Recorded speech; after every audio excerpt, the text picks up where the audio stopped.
Quarantine TV rolls on here on the Good Mike Work Commentaries YouTube channel. What's shaking, everybody? Happy Saturday. Happy weekend. Hope y'all are doing all right. Got a pretty fun Winged Eagle podcast scheduled for you guys today. Pretty good amount of things to talk about, although the news is kind of on the light side. We still have got a lot of TV to discuss, a lot of Money in the Bank news to discuss, and some tidbits, news and notes, and things like that. Should be a pretty fun podcast, but probably not as long as last week's. I think we went like 2.5 hours last week. Right off the bat, I want to say hi to Steve Myers and Devlin, who are sending super chats through for Stellas and whiskeys. I hope you guys are okay and still love me. The fact that I'm drinking Dasani water today. No alcohol is flowing right now, but it probably will be on Monday when I come up here and do my Raw review. But thank you very much, Steve. Thank you very much, Devlin, for trying to get me toe up before we even begin the podcast. I can be heard and seen, right? Whiskies. Yeah, we're looking good over there. Steve Myers, thank you for another one. Oh, for a glass. You wanted to make sure I had something to pour my Stella into. Usually I just drink it right out of the bottle, or if it's can, I just poke a hole in it, shotgun it, you know? Or if it's a keg, I turn myself upside down. Devlin, thanks for another one popping in for $2, dude. All right, cool. Appreciate it right off the bat. For the ice, if you want with your whiskey. All right, so you guys are hooking me up with a glass and ice and whiskey and beer and a coaster. Nice. Thank you, Steve. All right, you guys got me set. And here I am drinking a goddamn water. I am so sorry about that. But anywho, it's good to see everybody here today. Nice to see you, Zane and Lando and Stone Cold, McLean, Tiger, Chat Site, Jet, Sunny Man, JL, John, Vontae, Big Mike, Shanus, Ben, Jose, Max, Stone Cold, Steven, Devlin, and Sam, and Bradley, and Barry. All right, so we got and how easy. Cool. Monkey Wrench is in here. We are in good shape right off the bat. We'll see how we do today. I'm not going to waste too much time. We'll be jumping into the news here after we get through the Patreon shout-outs and things like that. And like I said, normally we always open up with the news here, and we will do that today as well. But it's pretty light. We got a pretty big release to talk about, and we'll discuss a little bit of AEW's taping schedule and the big news that was kind of reported that I basically missed but was confirmed last night on SmackDown, and that is both Money in the Bank matches, men's and women's, will be taking place simultaneously at WWE headquarters. So that is an extremely interesting concept and brings up all sorts of fun possibilities. So we'll have a good time chatting and discussing that, and we'll also preview the entire Money in the Bank card, which is coming up 1 week from tomorrow. And I think right now, based on the absolute absurdity of this match and the fact that you're going to have two going on at the same time, a lot of elements at play here, I think this might be one of those pay-per-views that would be good for me to react to. So that's my plan for Money in the Bank. I think I'm going to do a live reaction, and I'll probably stay up and do a review as well. But, you know, pay-per-views like the Royal Rumble and shit, where there's just a lot going on, those tend to be the most fun to react to. So I think I'll crack open some beers and watch Money in the Bank with you guys on Sunday the 10th. So keep that in mind on the channel. That's the plan. As far as other future videos go, I got a Patreon review in the works, a pretty big one. That will be coming sometime in the month of May for a great Patreon supporter, Glenn Warnick. I'm not sure if he's going to pop in here in the chat or not, but he's got a big review coming on kind of an interesting subject. And then I believe we have a tentative live stream planned, courtesy of Reese Jones, coming up on the 14th, if he is still down to do that, once I speak to him. So we got a couple of fun reviews and live streams planned for the month of May, and we'll try to keep ourselves busy as best as possible. But stay tuned to me and follow me on social media at GoodMicWork for all the latest there.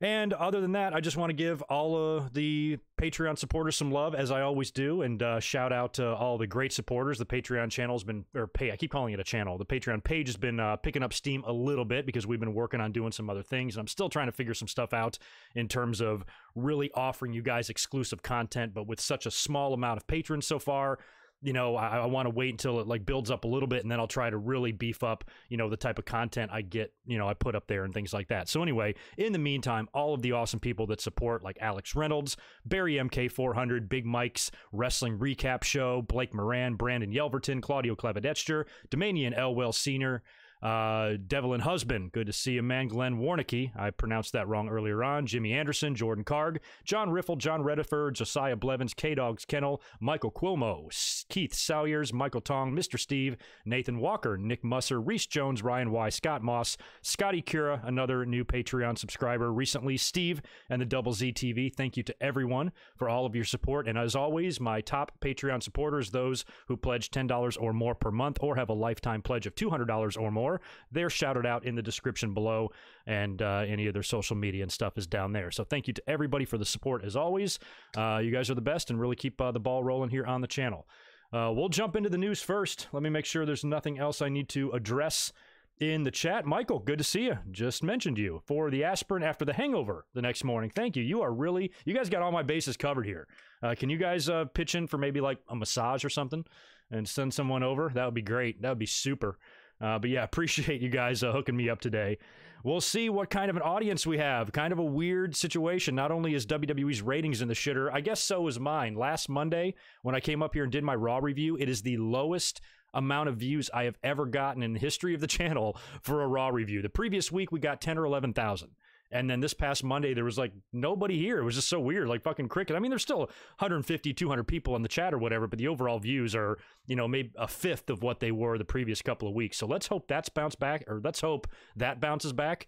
And let's hope this podcast performs well as well, because the last couple of Saturdays have been awesome on the channel. A lot of people here watching, a lot of listeners, a lot of views. It's been great. So hopefully last Monday night was just some sort of a weird algorithm hiccup, and we're not in any danger here. So in the meantime, thank you to those of you that are here hanging out with us this afternoon. Let's jump into the news. We got to do that first because the news is light, won't take us long, but there are a couple things we should mention. Now, I'll be talking about Money in the Bank a lot throughout the course of this podcast, especially when we talk a little bit about Raw and SmackDown, but I feel like we should announce right up front, or discuss right up front, the fact that it was confirmed last night on SmackDown that both Money in the Bank matches are going to be taking place at the same time. Now, they filmed these already a couple of weeks ago, from what we understand. I believe Fightful was under the impression, Fightful.com, they were under the impression that both matches were taking place at the same time. They had speculated that, but nothing had really been confirmed until WWE confirmed it last night. So this opens up all sorts of doors. And, you know, you got to hand it to WWE, because we thought that just putting the Money in the Bank match and matches on the roof alone was pretty awesome and creative. I'm like, hell yeah, WWE, for thinking outside the box, at least in this area. You know, sometimes I feel like they phone shit in, you know, when it comes to some of these empty arena shows, but they are also doing a good job of really providing different type of matches. And they showed that at WrestleMania. And if the Boneyard match and Gargano and Ciampa in the Funhouse is any indication, I think we're in for a pretty fun damn treat, especially since this was already filmed and they got so much time to piece this together in post. I think it's going to have a fun, you know, cinematic type of look to it, and should be absolutely bonkers. And it's interesting because when could you ever, I guess technically you could do this in a regular arena, but the fact that it's at headquarters, it does make sense that they're happening at the same time, because if one match happens first, all the damage is going to be done through the headquarters, and there'll be nothing fun left to smash. So I expect them to spend a ton of money here, maybe all the money they're saving on all the releases that they cut back on the 15th. That'll open up some money for them to spend about $1 million in damages here to this damn building that they are going to absolutely destroy. And I hope they get nuts. You know, Daniel Bryan, we'll talk about him in a minute. He cut a great promo opening SmackDown last night where he kind of mentioned some of the crazy things he wants to see. And the fact that he's actually mentioning this makes me think that it's pretty likely a lot of the shit is going to happen, because like I said, they've already filmed this.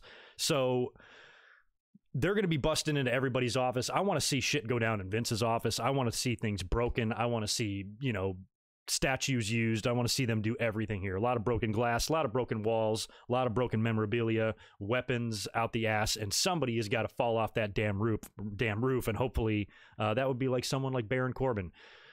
Oh man, it's going to be fun. So the cool thing about this is, one thing I think a lot of people worry about in terms of Money in the Bank matches is when somebody that they think is a favorite, like a good example of that on the men's side is Aleister Black. You have many people who, yes, Zane, thank you for the $5. It is The Rock's birthday today. Happy 48th birthday to Dwayne. Holy shit, that dude is almost 50.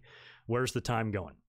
But anyway, a lot of times when you have like guys that are leading the pack and that most fans want to see win the briefcase, guys or gals, when they don't win, those fans automatically treat it as some sort of a travesty. Oh man, they buried him. You know, and that's one big concern I have about somebody like Aleister Black, because I'm of the opinion that I don't need Aleister Black to win the briefcase. You know, it's not a title. Aleister Black has been on a winning streak. He's been booked extremely strong. He's been winning every match he's had, and he's on a roll. A guy like him, I don't know how entertaining he can be with that ugly green fucking toy that they carry around out there. Especially with Aleister's gimmick and being dark. I mentioned this past week on Monday night that I was kind of uncomfortable with him sitting in MVP's couch. I thought he doesn't have to be exactly like The Undertaker or anything, but he has to be a little bit different. You know, to where he should have stood behind the couch or said, no, I'm not going to sit down. I'm going to stand right here or something like that. I want to see him, you know, be a little bit less human than the others, but without being a complete monster. And I just don't think having that green briefcase is really necessary for someone like him, when I would rather see Aleister just get a title shot based on his wins, or based on winning a number one contenders match or something like that. He's, you know, this idea, these terms, when the fans say somebody needs it, they don't need it. You know, the briefcase is more entertaining and more fun, honestly, on a heel, because heels can be all chicken shitty with it, you know, and taunt and tease and toy with the champion and toy with the fans. You know, when a babyface has it, not that it can't be done right, it can. I think of babyfaces like Kevin Owens, who I think would be great as a babyface briefcase holder. But for the most part, I say like 8 times out of 10, it's better for a heel to hold that thing. So I don't necessarily, in my heart, need to see Aleister win. So if he doesn't win on next Sunday, I'm not going to be one of those people, oh, they buried Aleister. You know, I'm not going to do that. And the same goes for the women's side. You know, once the fans get an idea in their head of somebody who should win, they're going to accept nothing less.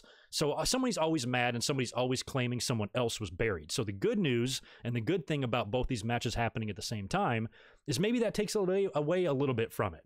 You know, maybe you'll forget about Aleister if there's so much other crap going on, you know, and he doesn't win. Now, if he does win, great, because I do feel like generally you're almost guaranteed to win the title if you win the Money in the Bank briefcase. They very rarely give it to somebody who fucks it up unless they're being punished, and that's happened a couple of times. And someone like Alistair, if they did pull the trigger on him and give him the briefcase, he doesn't have to be a chicken shit heel. He could come out on TV and say, I'm cashing this in at SummerSlam, or I'm cashing this in tonight, and not take advantage of the situation. That would be fine, but I consider the Money in the Bank briefcase to be really over-exaggerated since it started. When it first started, it was just a black briefcase and it symbolized the contract.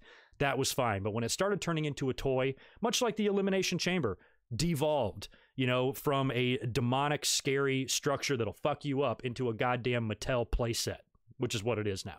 So I kind of feel the same way about the briefcase in a lot of respects, that it's too much of a toy, and I just don't think it fits Alistair. So I am going to be fine if Alistair doesn't win. Now, if he doesn't, who does that leave? We'll talk about that later on. A lot of people are pegging Corbin, and he is the exact type of person WWE would generally put the briefcase with, because he's such a douchebag. He is such a douchebag. And could you imagine? He's already the king of the ring. He's already out there wearing a goddamn crown, a cape, and carrying a scepter around. Now you're going to give him a green briefcase? He's going to be Mr. Gimmick Match. What else can he win? And he's won the Andre the Giant Battle Royal, has he not? He's going to be carrying around all these things with him. He's got all the trophies, but he's got no titles, which is kind of interesting. So even though I think he would be a great type of person to put the briefcase with, the fans are going to lose their mind if it turns out to be Baron Corbin. So there's got to be like somewhere in the middle, and we'll talk more about that as we discuss Raw and SmackDown, because we do have some other qualifiers, and we have some big news as it relates to the Money in the Bank field. One guy is knocked out, and somebody's going to be added last minute on Monday night in a last chance gauntlet match. So we'll talk about all that in a minute, but the idea of both Money in the Bank matches taking place at the same time, I think is awesome. I mean, I fucking loved it. So, sorry, I'm just reading some comments here. Yeah, I mean, it's going to be creative in a way that you're going to have men and women mingling. So, like, is there going to be crossover? Is a woman going to get caught in the middle? Is she going to find herself right in between two guys fighting and she's going to go down? Is there going to be a woman helping a man win, or vice versa? Is one of the male competitors going to stick his nose into the women's match and maybe help someone out, or vice versa? We could see that. There's a lot of things we could see. So I think that alone is going to make this match super fun. And I'm excited to see what they do. Like I said, they were 3 for 4 on WrestleMania weekend with Gargano, Ciampa, Edge and Orton, and the Boneyard and the Funhouse. Edge and Orton really didn't live up, but everything else did.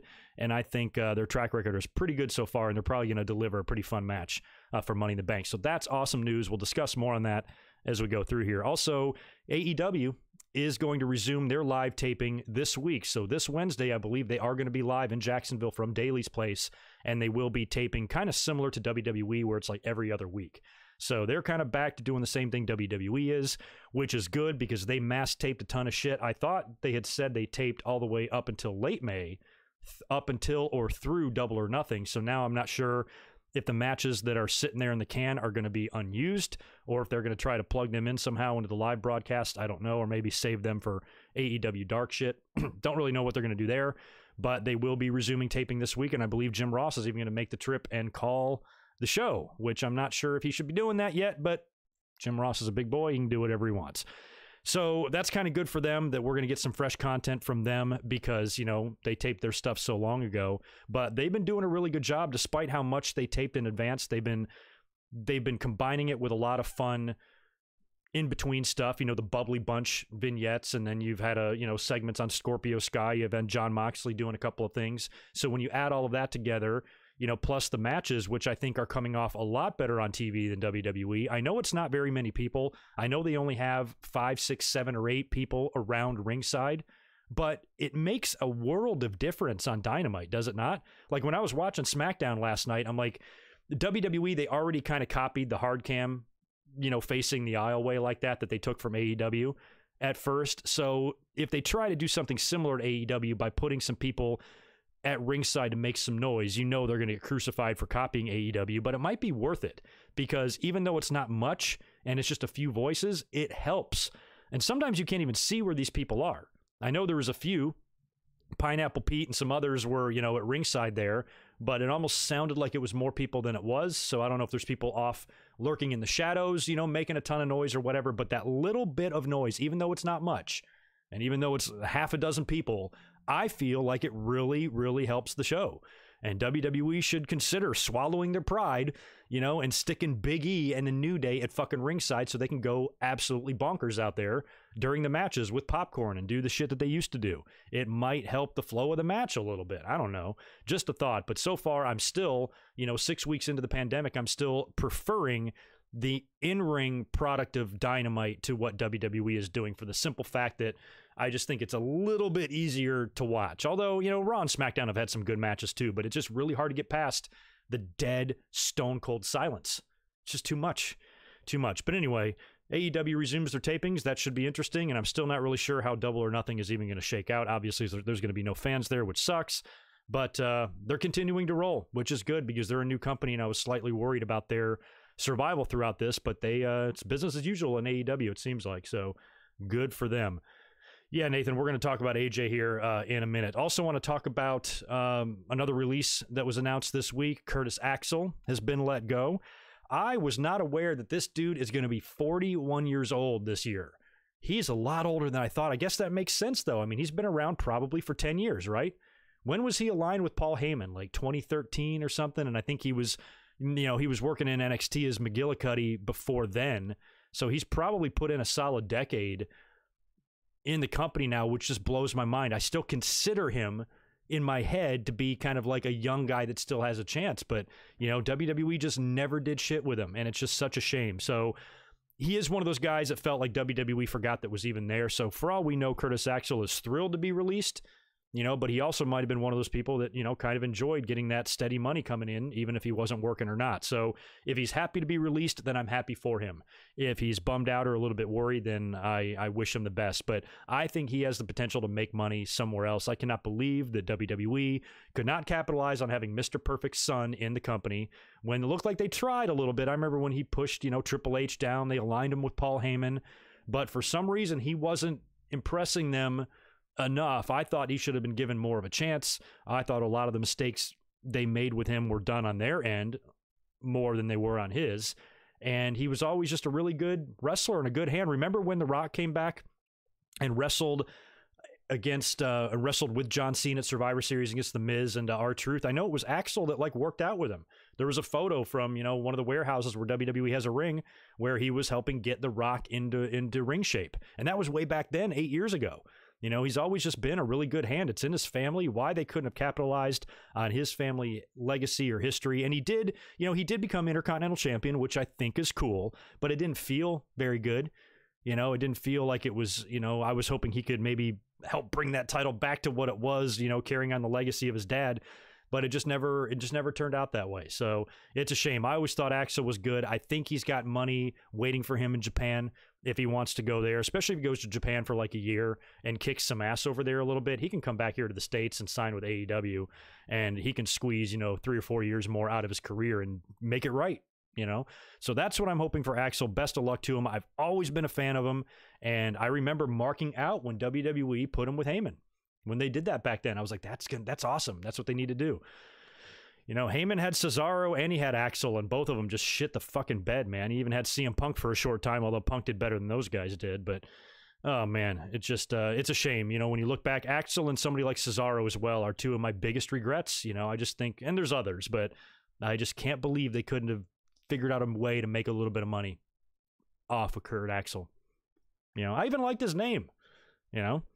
I'm old enough to remember his dad and his giant fucking neck, Larry the Axe. And the fact that he kind of did a Rocky Maivia thing, taking his dad and grandpa's name, I kind of liked it. I thought it worked well and sounded good, and I don't know. Anyway, best of luck to Kurt Axel. Very sad. Hope he's doing well. Before we run into Raw and the Wednesday Night Wars and stuff, I'm going to bust out a couple of more of these Super Chats real quick. I want to scroll up and make sure I don't forget anybody, and if for any reason I do miss anybody, I will catch you later. All right, Michael hooked me up with the aspirin. I saw that. Zane, I appreciate the $5, man, reminding me about The Rock's birthday. The old man is 48 years old. Jesus. George Morris, thank you for the $2, dude. I appreciate it. Do you think the female ref Jessica Carr is hot? I think Jessica's super pretty. Yes. Jessica does a good job. Everybody really, really likes her. And I really like that Jessica and Aubrey Edwards are like homies. You know, they always kind of congratulate each other and fist bump each other on social media. I'm very happy for her. It's good to see female refs. We need more of them. It's about time. Austin Kinkle, thanks for the $5, dude. I appreciate it. I'm predicting a Baron Corbin win. Women's match is a bit harder to predict, but Asuka dancing around with the briefcase would be entertaining.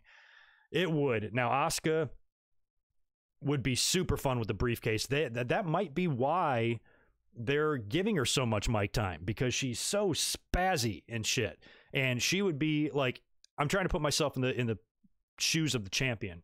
I would be extremely uncomfortable and uneasy and fucking a nervous wreck if Asuka had that briefcase, just because she'd be coming out there in every match, blah, blah, blah, you know, with the briefcase, dancing around, screaming. I don't know what the hell she's saying, and I'm freaking out. I'm like, is she going to cash in? Is she going to not? And oh man, she would be fun. I would be totally into that. You're predicting a Baron Corbin win. I think he's one of the likely ones. I'm still hoping, even though normally I would be okay with that, and I know every single fan in the world is going to insist that he's the worst person to win it just because they don't like him, but he's really one of the better people to win it. He really is. He's the exact type of heel that should hold the briefcase, because he's a douchebag. Douchebags are the best ones to hold the briefcase. So in that respect, I would not be disappointed. I'd be one of the few. I'd have to go on Twitter and I have to deal with that. Jesus. So if Baron Corbin does win, you're going to have Twitter shitting their pants and eating it. So then I'm going to have to go on there and say, hey, it's not that bad, and then I'm going to get crucified. So I just hope that doesn't happen, because I don't want to deal with that. But Baron Corbin is the right type of guy. But I kind of don't want to see him. I want a wild card. It amazes me that this man is an underdog, but he is. I think a lot of people aren't even thinking and considering Daniel Bryan, and I think Daniel Bryan should be considered to win the briefcase. I would love to see Bryan. Now, again, you know, he's kind of back to being a babyface, so does he make the best briefcase holder? No, but he makes a better option, I think, than Aleister Black, you know, just because Bryan, like a Kevin Owens, I think could make a cash-in entertaining on a babyface end. So I'd be fine with Baron Corbin. I don't think it'll be Rey Mysterio, and Apollo Cruz is left out of the match, obviously, now, and he's going to be replaced on Monday, and so it could be him, but I can't even decide. Normally I'm kind of firm. I can at least sniff out which brand is going to get it. I still can't tell if it's going to be a Raw or SmackDown guy. I don't know, because the Universal title situation is kind of a little bit messy right now, because Roman dropped out and Braun's got it now, and now he's facing Bray, and we don't know what's going to happen there. So I'm a little bit inclined to lean towards a SmackDown side winning the briefcase, because that title is a little bit more unstable, where I think Drew was just launched and he should be champ for a while, and, you know, just take on the challengers in front of him like Seth Rollins and probably like a Jinder Mahal at some point in the future. So that's kind of what I'm leaning towards now, but, you know, not sure. But your Baron Corbin pick is, you probably got pretty good odds there. And like I said, Asuka winning would just be the most glorious thing in the world. George Morris, thank you for another one. Hey, Greg, she is hotter than my girlfriend. All right, well, I hope your girlfriend is not watching. That's awesome. Nathan Hansen, thank you for the $2. AJ returning tomorrow. He's my pick next Sunday. Yeah, I'm going to kind of agree. I'm not sure if he's my pick to win the briefcase, although I could see it. I actually could. He's definitely my pick to be in the match, though. He has been announced to return on Monday, but they also haven't announced who's in the gauntlet match yet. So I would assume it would be AJ, and I would also assume WWE would want them there, or want him there. So when they filmed this, they probably called AJ, hey, come to headquarters and film this match, you know, and then we'll write you into it somehow before the pay-per-view. Because AJ can bump all over that building. He can do some great things. And, you know, I'd rather see him get in over somebody like a Jinder, you know, who isn't as fun to watch. You know what I mean? So I think AJ's a possibility, and so is Andrade, since he's kind of the reason why Apollo's knocked out to begin with. But we're about to talk about that here in a minute. Vontae, good to see you, brother. Thank you, man, for the $5. What's up with you? Who do you think will be Edge's next opponent? AJ. Yeah, exactly. That's kind of what I'm hoping for, because Rollins is busy with McIntyre, and if Edge is going to come back and work with someone at SummerSlam or something, he needs another heel to work with, and AJ is pretty much the next guy in line. Although that would put AJ losing twice to two legends in a row at big pay-per-views. I mean, assuming Edge beats him, which I would think he probably would. Then he goes down to The Undertaker at WrestleMania, then Edge at SummerSlam, and unless they turn that into an angle to, I don't know, transition AJ maybe back to being a babyface, or maybe even heading back to SmackDown or something, then I'd be all right with it. But otherwise, it's just going to be another loss for AJ. But yeah, I think that's a good option for sure for Edge, depending on what he does. And a lot of people like Devlin thanks for $2 dude. Say Lesnar to win Money in the Bank. Now, that all could be possible, but one thing we have to remember is these matches were already taped. So I think they were even taped prior to WWE's first quarter earnings call from like last week or whenever, when Vince even said, which was a scary prospect, Vince even said he thinks the ratings are down because Brock isn't champion, which that really probably has nothing to do with it. Brock's not even on the show at all, so why the fuck would the ratings be any different? So normally, if we were going live next Sunday, you know, and they had time to call an audible, Vince might call up Brock. Felt like they did that last year, didn't they? And he showed up at the show and he won the briefcase, and we're like, holy shit, you got to be kidding me. So if this is a regular Money in the Bank and there was no pandemic, I'd be very nervous about that prospect. But you can't change what you've already filmed. I mean, unless you just reshoot something or you reshoot the finish, you can't really change anything. So I'm voting no on Lesnar, even though it makes me worried. But we're about to talk about that in a minute. And Chris Leon, thank you for the $5 chiming in right now. What are your thoughts about WWE bringing back fans as early as next month? Well, that's going to be right now like the state of Florida. There's just a lot of, it's murky in terms of the details there. You know, you hear about stories of, oh, once they start lightening the restrictions, then you're talking about 25% capacity or anything like that. I don't think anything's happening in the near future.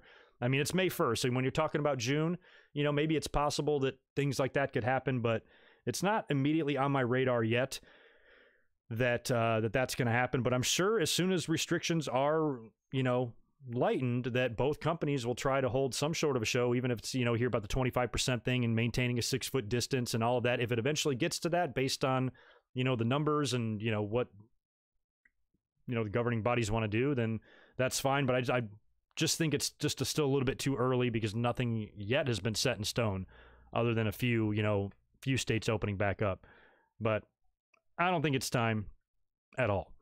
Anyway, let's talk about Raw real quick. Now, like I said, I was up here last Monday doing a review right after Raw where we talked about the entire show, so I'm only going to mention a couple of key parts here, but I wanted to talk about Apollo Crews because he had an interesting Monday.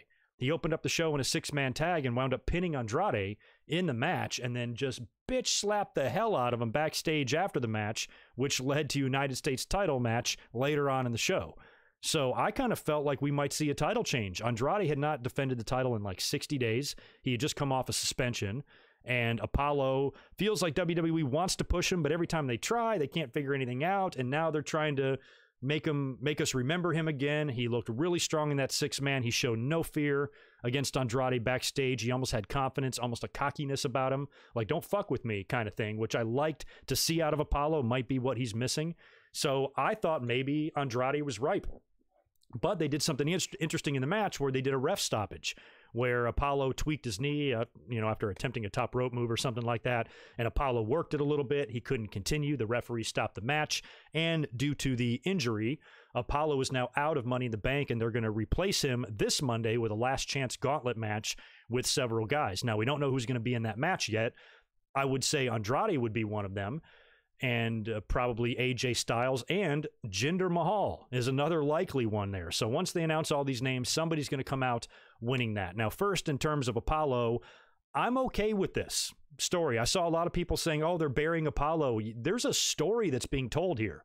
You know, this is one, WWE I know can be stupid at times, but they are clearly making this out to be something with Apollo. And if he's not going to win the Money in the Bank, I wasn't expecting Apollo to win the Money in the Bank briefcase. So if he has no chance of winning it, I mean, of the 6 competitors, I'd probably make him number 5 or 6th, the 5th or 6th likely to win.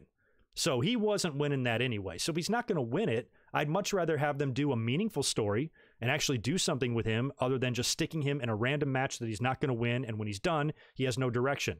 This is better. And I think what this will lead to is him winning that United States title, because Andrade's held the belt for a while now. And it should be a pretty big deal when he finally loses, especially when he keeps escaping like this. And Apollo kind of had his number on Raw and he got injured, and that's probably the only thing that saved Andrade's title, that kind of thing. So what I'd like to see done here is Apollo either show up this Monday on one leg and win the gauntlet match and get into the Money in the Bank match anyway, and he remains in it, or he stays off TV for a couple of weeks, Money in the Bank comes and goes, Apollo comes back, challenges Andrade again, and this time wins the United States title. Whether that's on a pay-per-view or Raw, doesn't really matter to me. I think Apollo would look good with that belt around his waist. And I think that's what they should do with him.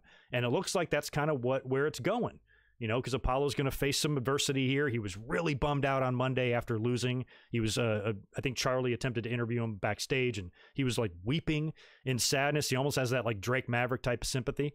So I think eventually he should just defeat Andrade. So him not being in the Money in the Bank match is not really a big deal to me, provided this storyline turns out to benefit Apollo in the long run. I think a storyline like this will benefit Apollo a lot more than just being a participant in a Money in the Bank match that he's not going to win anyway. It's my opinion. So now you have to talk about who's going to replace Apollo. Who are they going to put in his place? I was asking you guys on Twitter earlier on today, you know, some ideas, because it feels like, number one, you absolutely have to put a heel in here, because look at who's in it so far. You've got Ray, you've got Bryan, you've got Alistair. Who else? You've got Corbin. Basically, it's all baby faces. It's all baby faces so far.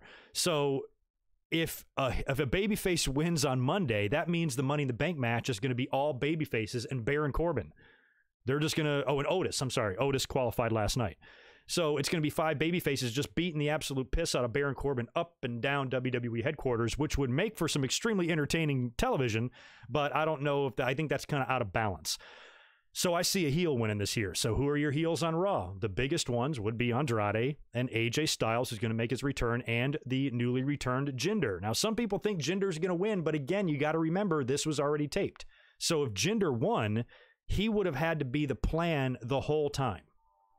You know, and I don't see WWE taking this extra step to get Jinder into the match unless he was a last-minute replacement, like as if he didn't show up last week and he didn't return last week. Like if he made his return in the Money in the Bank and then he won it, then I could kind of see that happening. But he returned last week, so they could very well put him in the match, but I don't think he's going to win.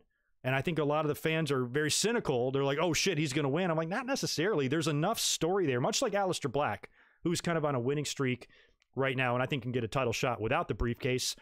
Jinder is the same way. Now you might say, well, what's he done to earn a title shot? Nothing. It doesn't matter. That doesn't fucking matter. Back in the day, Hulk Hogan used to defend the WWE title on Saturday night's main event all the time to people that were way down in contention. He took on Sika and the Honky Tonk Man and Harley Race. All those people at the time were nowhere near title contention, but he defended the title against them anyway. No fans were bitching about it. So considering the fact that you have so much history with 3MB and Jinder and McIntyre, and the fact that they have very similar trajectories, although the fans are just a lot more behind McIntyre than they were Jinder, but they both were in 3MB, were a joke, got released, improved, came back, succeeded, right? So you've got a natural match there. And this isn't something, in my mind, needs to be saved for a pay-per-view. Drew and Seth can work all summer in the pay-per-views. I think the McIntyre and Jinder match just needs to happen on Raw. You don't need a briefcase for it. I think it would be a crazy waste to put the briefcase on Jinder, because Jinder already kind of has a story to get a title shot. They could make something happen that would make sense on TV, with Jinder just coming out, interrupting a promo, talking some smack, and then Drew just challenges him. Put your money where your mouth is. I'll put my title on the line right now. You're pissing me off so much with your words. I just want to kick your ass, and I'll put my title on the line to do it. And then Jinder accepts. They have the match. Drew wins. Problem solved. No briefcase necessary. So I vote no, hard no, on Jinder Mahal, only because it just doesn't add up to me. Doesn't add up. And Bobby Lashley is another one. Good suggestion there, Ryan Rhoda. So you got some heels to choose from, for sure. You got Jinder, you got AJ, you got Andrade, you got Lashley, maybe you got somebody else. They'll probably, Buddy Murphy's, I think, is taking on McIntyre on Monday. You'll probably add some baby faces to this gauntlet thing, but in the end, it needs to be a heel to win. And I think it could be a good comeback story for AJ. You know, he lived, his hand came through the grave in the Boneyard match. We haven't seen him since. And in a match this crazy, it makes much more sense in your head to say, yeah, WWE probably called AJ and said, come compete in this match. We need you, because we know you can do some fun stuff. Who would you rather see in that match, AJ Styles or Jinder Mahal? What can Jinder Mahal do except be in the way and be annoying in the Money in the Bank match that's taking place at the headquarters? AJ will be diving off of balconies and shit. So I'd rather have AJ in there just for the entertainment value and the entertainment factor, and I'm just not feeling Jinder. So I know, you know, he might very well win this gauntlet. He very well could on Monday. I'm not saying that's not going to happen. But if he does, I'm still voting no on him winning it, because that means WWE would have had to film it back then. And then if he was going to do that, he would have been on TV and just won a qualifying match. I just see him doing it differently, basically, if it does turn out to be Jinder Mahal. So we'll see. But as of right now, Apollo is out, and Monday night we'll get our sixth and final combatant for that match. We also had the contract signing on Monday night. It wasn't a bad contract signing. I mean, they're all the same. They're really formulaic and shit. But this one wasn't bad. McIntyre, you know, saying Seth was full of shit was pretty funny. Buddy Murphy returned. I think the whole thing ended in a brawl. Isn't that what happened? And now we got Murphy set to face Drew McIntyre this Monday night on Raw, and you know Murphy is going to get murdered. Now, McIntyre and Seth are working at Money in the Bank, and Seth seems to be doubling down on his Messiah. I kind of thought after AOP was out of the picture that maybe they would just drop the angle. So the fact that he's still playing this character makes me think that he's going to have a trick up his sleeve too, and he could have somebody waiting in the wings. I still don't think McIntyre is going to drop the belt right after winning it, but Seth could have some new henchmen. He could have some new people come out of the woodwork and help him win the title. And, you know, I don't want to see a one-night cash-in. I think we've seen that too much in the past couple of years, like really frequent cash-ins. I want to see somebody hang on to the briefcase for a while. But if you did have Seth win, you could have the Money in the briefcase holder, like Aleister Black, come out there and beat him for the title, but that would be dumb. You know, make up your mind who you want to push, WWE. You're going to launch and push Drew McIntyre, and then 1 month later, you're going to switch and pivot over to Aleister Black. The timing is just off. So that's another reason why I don't see Aleister Black winning it, because, you know, he's kind of a babyface too. He's being pushed, you know, like a badass against Drew, and a match with those two would be awesome. But you'd be pulling the trigger on it way, way, way too fast if you did it now. I think McIntyre's got some challengers in front of him before he needs to worry about someone like Aleister or whatever. So that's kind of why I think Aleister doesn't need the briefcase, and he can just continue to roll until a heel is champion on Raw. When whoever Drew loses the title to, then maybe Aleister can beat that guy. It's all about patience. You don't need everything tomorrow. And plus, Aleister and McIntyre can't be champs at the same time. So you kind of got to choose between the two of them. WWE chose to launch Drew at WrestleMania, so that's who I'm sticking with, and that's who I think should be champion for a while. But I suppose there is an outside chance Seth could pull the fast one, and I think I mentioned that possibility on Monday as well, that maybe WWE feels bad, you know, about this is a real far-fetched idea because I don't even think it's a guarantee that we're going to get a SummerSlam. But if WWE is thinking in their head that the audience will be back in August, you know, and they feel bad that Drew lost his big moment, maybe they could temporarily take the belt off of him again, give it back to Seth, and then do a rematch at SummerSlam in front of an audience, and Drew wins the title again, but this time in front of a crowd. If you think about it, it's exactly what they did with Seth Rollins last year, right? Didn't he beat Brock? And then Brock came back with the briefcase and took it off of him, and then Seth won it back at SummerSlam, right? So they could do the same thing. I'm not saying that can't happen. It's just I'm not feeling it. I think Drew should roll and just continue to roll. You know, it's a shame and it's unfortunate that we don't have fans right now, but Drew's the guy, and I think you need to stick with Drew, at least for the moment.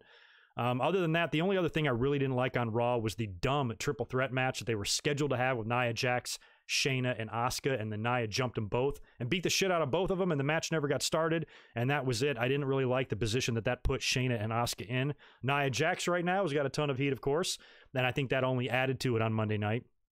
She changed her Twitter profile pic to like her face, and it says like warning danger or something like that. It's just trolling. And I had to click, because she posted the picture first before she made it, you know, like her avatar or whatever. And reading the comments was hysterical. I could feel the hurt butts. I mean, I could feel their pain so much. I was laughing so hard because of just the hypocrisy of it. You know, I understand, you know, Nia Jax is the unsafe worker, but you're not going to convince me that this is anything. I mentioned this last week. You're not going to convince me that this is anything else other than the fans just not liking her, and they're going to treat her differently. And I said, hey, if you gave Cedric Alexander the exact same 3 botches, performed all 3 ways, you would not be calling this for his head on a stick. You would just want him to be more careful, and that's it. You'd probably just mildly acknowledge it. But with Nia Jax, people want her dead. And it cracked me up that there were people that literally wanted another human being dead that were offended by a picture. I'm like, bitch, you're calling for somebody's death. You're calling for somebody to die just because you don't like them. That you don't like that they botched a move and then they rubbed it in your face on social media. So you wish death upon them, and then when they troll you back, you're offended like they did something wrong? Like, how crazy is that? You know, just to tell somebody you want them dead, and then when they when they bark back with just a fun troll, you're offended, like they did something offensive. How dare you, Nia Jax? How dare you not let us say we want you dead? You should accept it and say, yeah, you're right. I am a piece of shit. I should be dead. That's what these fans think. So I think Nia should continue to troll. I'm not debating that she needs to be a little more careful in the ring, but of course the way the fans are treating it is 100 times overboard, and it makes me kind of want to defend Nia Jax, as crazy as that sounds. But I like the fact that she's trolling. You know, fans don't like when fans say, oh, she's just being a heel. Some don't like that. It's bullshit. Like, well, she is a heel, and she is being one, and she is trolling you. So I've always been a big fan. My parents taught me this as a kid. Don't dish it out if you can't take it. And to me, that is the number one flaw amongst the wrestling fans on social media, and especially on wrestling Twitter, is that they feel they should have the right to say any horrifically, horribly rude, mean, cruel, brutal thing to anyone they want. And the minute it is handed back to them, they flip their shit. Children. Absolute children. Give Nia Jax a break. You ain't any better than her. We'll move on now to AEW, or should I do NXT first? I was torn here on which show I like better. I still don't think I have a choice. I really think this was close to a tie. We'll start with NXT, then we'll backtrack to AEW. Let me knock out a couple of super chats real quick as well, and then we'll move on to NXT. Harvey, did I get you? Chris Leon, I got you. Harvey Walsh, thank you very much for the super chat. Have you noticed that it is advertised as Bray versus Braun, not The Fiend? Yes, I have. We're going to talk about that later on. Do you think they will do this to allow Bray to lose but protect The Fiend? Yes, I do. I think they're going to keep the belt on Strowman, I feel like. Something's going to happen there. And again, you know, I mentioned that I don't want the briefcase to be cashed in super fast, but if it is a SmackDown person, well, that's not going to make sense. Yeah, that actually wouldn't make sense, because I'm also assuming that the title matches are... so we're safe from that, actually. I mean, WWE could do it, but they'd have some explaining to do, because I guess they're going to try to pass off the Money in the Bank matches as live. But if the Money in the Bank winner cashes in the Performance Center, how the fuck did they get from Stamford to the Performance Center in a matter of minutes? So I guess we're safe from the one-night cash-in. But in terms of that match, I think that, yeah... they're probably doing that so Braun can somehow retain. I'm expecting a schmoz finish, to be honest. I don't even know if you're going to get Braun beating Bray. I think it's just going to be something weird's going to happen, magic tricks or something like that. And it's either going to be a no contest, a DQ, a non-finish. Maybe it's a deal where the match never gets started. I mean, you know, maybe Braun attacks, you know, because his mind's been played with on TV. And, you know, he might just snap and grab a hold of Bray and just start beating him up before the match even starts. They could do something like that. I could totally see that. But yeah, I think we were all under the assumption that, oh, Braun's just going to hold the belt for a month and the Fiend will win it back. And then when Roman comes back, he'll pass it off to the Fiend. But I think they're going to try to drag out the Strowman feud a little bit longer. And that's the way it should be. There's enough history between the two that you shouldn't have a one-off match here. You should do more. And I think that's why Wyatt is facing Strowman. I think you're right. All right, we'll get back to the results here, but I think there's one more rolling in. Another one from Zane. Thank you very much for $5 more. McIntyre's WrestleMania moment came when he won the Royal Rumble, wouldn't you think? Yeah, at least he had an audience for that. Thank God. You know, because that was in front of a big audience, and that was probably a great moment for him, but it should have just kept going. He should have had another one, you know? Same thing with Edge. Edge had his great moment, too, at Royal Rumble, but, you know, never got that Mania one. But, yeah, at least they had that. We got that Royal Rumble in the nick of time. Before the shit hit the fan. Thank you, Dante Zim1. Keep it up. I'm trying to keep it up, man. Appreciate you stopping in and hanging out with us today. All right, let's roll on now to NXT. We'll start talking about that, and then we'll get into AEW. Ratings are in, by the way. AEW scored another victory. Not by a huge margin, though. They brought in 693,000 viewers to NXT's 637,000 viewers, so beat them by about 55-ish.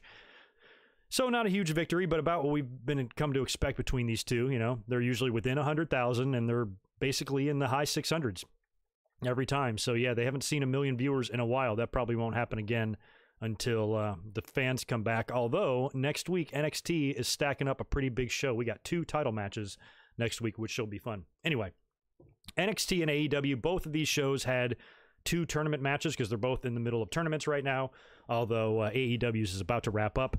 The opening match was Isaiah Swerve Scott taking on El Hijo del Fantasma. This was surprising because I thought Phantasma was going to kind of win a few matches upon his debut here, but since he's in the tournament and he's probably not going to win the tournament, he's going to have to lose. So this is a really big win for Isaiah Scott here.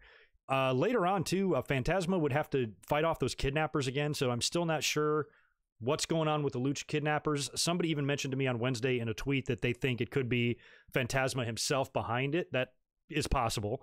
So I don't know how it's going to lead and how it's going to get paid off and how it's going to be revealed, who's behind it and how long it's going to drag out. I really don't know. But the idea of him being the one behind it and orchestrating it, to throw people off is an interesting concept, and I can totally see that happening. One of my favorite parts of NXT was the new and improved Candice LeRae. She comes out there to take on Casey Catanzaro. She's got new music, and she's kind of got a new look, definitely a new attitude, and the best part about this is that she's got Johnny with her. And he is talking her up. He's got the mic. He's just putting her over strong. He's so into his wife, talking about what a badass she is. And she gets into the ring with Casey and just beats the shit out of her. And Candice is one of those people, I've mentioned this before. There's been other people in WWE who have turned heel that I wasn't sure could do it because Candice seems so nice and bubbly and happy and smiley. Very baby-facey, and I wasn't sure if she could pull off being a heel, but she's great. That dinner segment they did with the two of them last week was really good, and now she's in the ring, very methodical, very deliberate, very brutal, beating the poor shit out of Casey Catanzaro, and I love her finisher. I don't even know what you call it, but you pull her.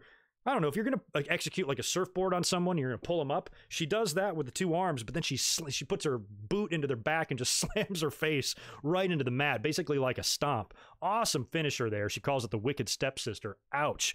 Puts down Casey and pins her, and then she's leaving and she comes back into the ring and she locks up poor Casey into the Gargano escape, and the whole time Gargano is loving it. He's even sitting there in the ring like with his chin in his fist, and he's watching her, and he's got this big grin on his face, absolutely in love with his heel wife, and the two of them are gonna be fun. I'm liking this new direction because when Gargano, first went heel, I wasn't sure, but now that you've got these as a tandem, these two, it's making for some good stuff. So they're 2 for 2. The vignette they did last week where they're eating dinner, I thought was fantastic. And I'm loving this new Candice LeRae. Love her new attitude, love her new music. And I love, Johnny Gargano playing the role of the sidekick there, and her hype man, basically, which is really, really good stuff. So can't wait to see what the future holds for those two. That was entertaining shit. Speaking of entertaining, the Newly Bro show was great. I loved this. So you got Matt Riddle, who now has got basically an interim Pete Dunne. They tried to find, like another English wrestler that's just completely opposite from personalities as Matt Riddle. And Thatcher, I think, has fit in well into that void, because he's pretty much almost the same guy. He's got a reputation of being a badass. He's not a lot of flash, and he's not a lot of humor, and he's not a lot of charisma. He just kicks ass. So the fact that they've inserted him into Pete Dunne's spot as a placeholder, I think is working out really well. And I also think it opens up the door for lots of shit down the road, because I think you could potentially see a heel turn here. I don't know how long it's going to take to get Pete Dunne back in the fold here, but with Thatcher acting as one half of the tag team champions and, with who they're about to feud with, I think you might see Thatcher eventually turn. But for the meantime, they're going to have fun with this and basically do the same type of stuff that Matt Riddle was doing with Pete Dunne. So they had like a game show set up here. It was almost like, I don't know if it was like Password. I'm trying to think of the show that was back on in the 70s, where I think it was like couples. I forgot what the hell it was, like a married couple, and then you'd guess what the newlywed show or something like that. Anyway, can't remember what the fuck the name of it. It was done in that style. So Byron Saxton is the host for this thing. He's out there dressed like a complete maniac, big, bright, sparkly ass blue suit with the collars way open and his fucking chest hanging out, and he's dancing around like a maniac. That was pretty funny. And they got every question right. They'd ask Thatcher a question, and then Matt Riddle would have to write down on a card what it is, and then he was right every time. So that was funny. That was a super entertaining show and little segment there. Especially Matt Riddle said, like, I know Timothy Thatcher like the back of my hand if I knew the back of my hand for a week or something like that. Very good stuff. In the end, though, they're not able to finish the show. They're attacked from behind by Imperium, who appears to now be targeting the NXT Tag Team Champions. So they're going to be challenging for those. I guess that's going to be the next challengers for Riddle and Thatcher. But, Thatcher has got all the history, too, with Walter And they were once, I mean, they feuded and they were also a tag team. And I almost wonder, since Thatcher is kind of only a placeholder for Pete Dunne anyway, if he winds up turning on Riddle. Like maybe he just gets fed up, you know, where Dunne could handle it. Dunne grew to, you know, respect and love Matt Riddle, but Thatcher just can't. He just can't get away from this guy. He finds him too annoying. He drives him crazy, and eventually he snaps, turns on Matt Riddle, and joins Imperium or something. So I almost think they might go in that direction, because eventually you're going to have to get Thatcher out of there and reinsert Pete Dunne back into the equation. So I don't know if Thatcher just kind of goes away and says, okay, there you go, have your spot back. I think there would be like more to it than that. So I kind of smell a heel turn down the road, but who knows? Either way, super entertaining segment on NXT. And if they do a heel turn in the future, I kind of hope they take their time, because this shit's funny. And I'd like to see more of this on NXT with these guys. It's got to be WWE's answer, you know, because AEW does some really fun, entertaining things with AEW, or I'm sorry, with the Bubbly Bunch and shit like that. So, you know, you got to try to counter that somehow. I still think the Bubbly Bunch was a little bit better than this, but still super entertaining segment, probably the most entertaining segment of the night back on Wednesday.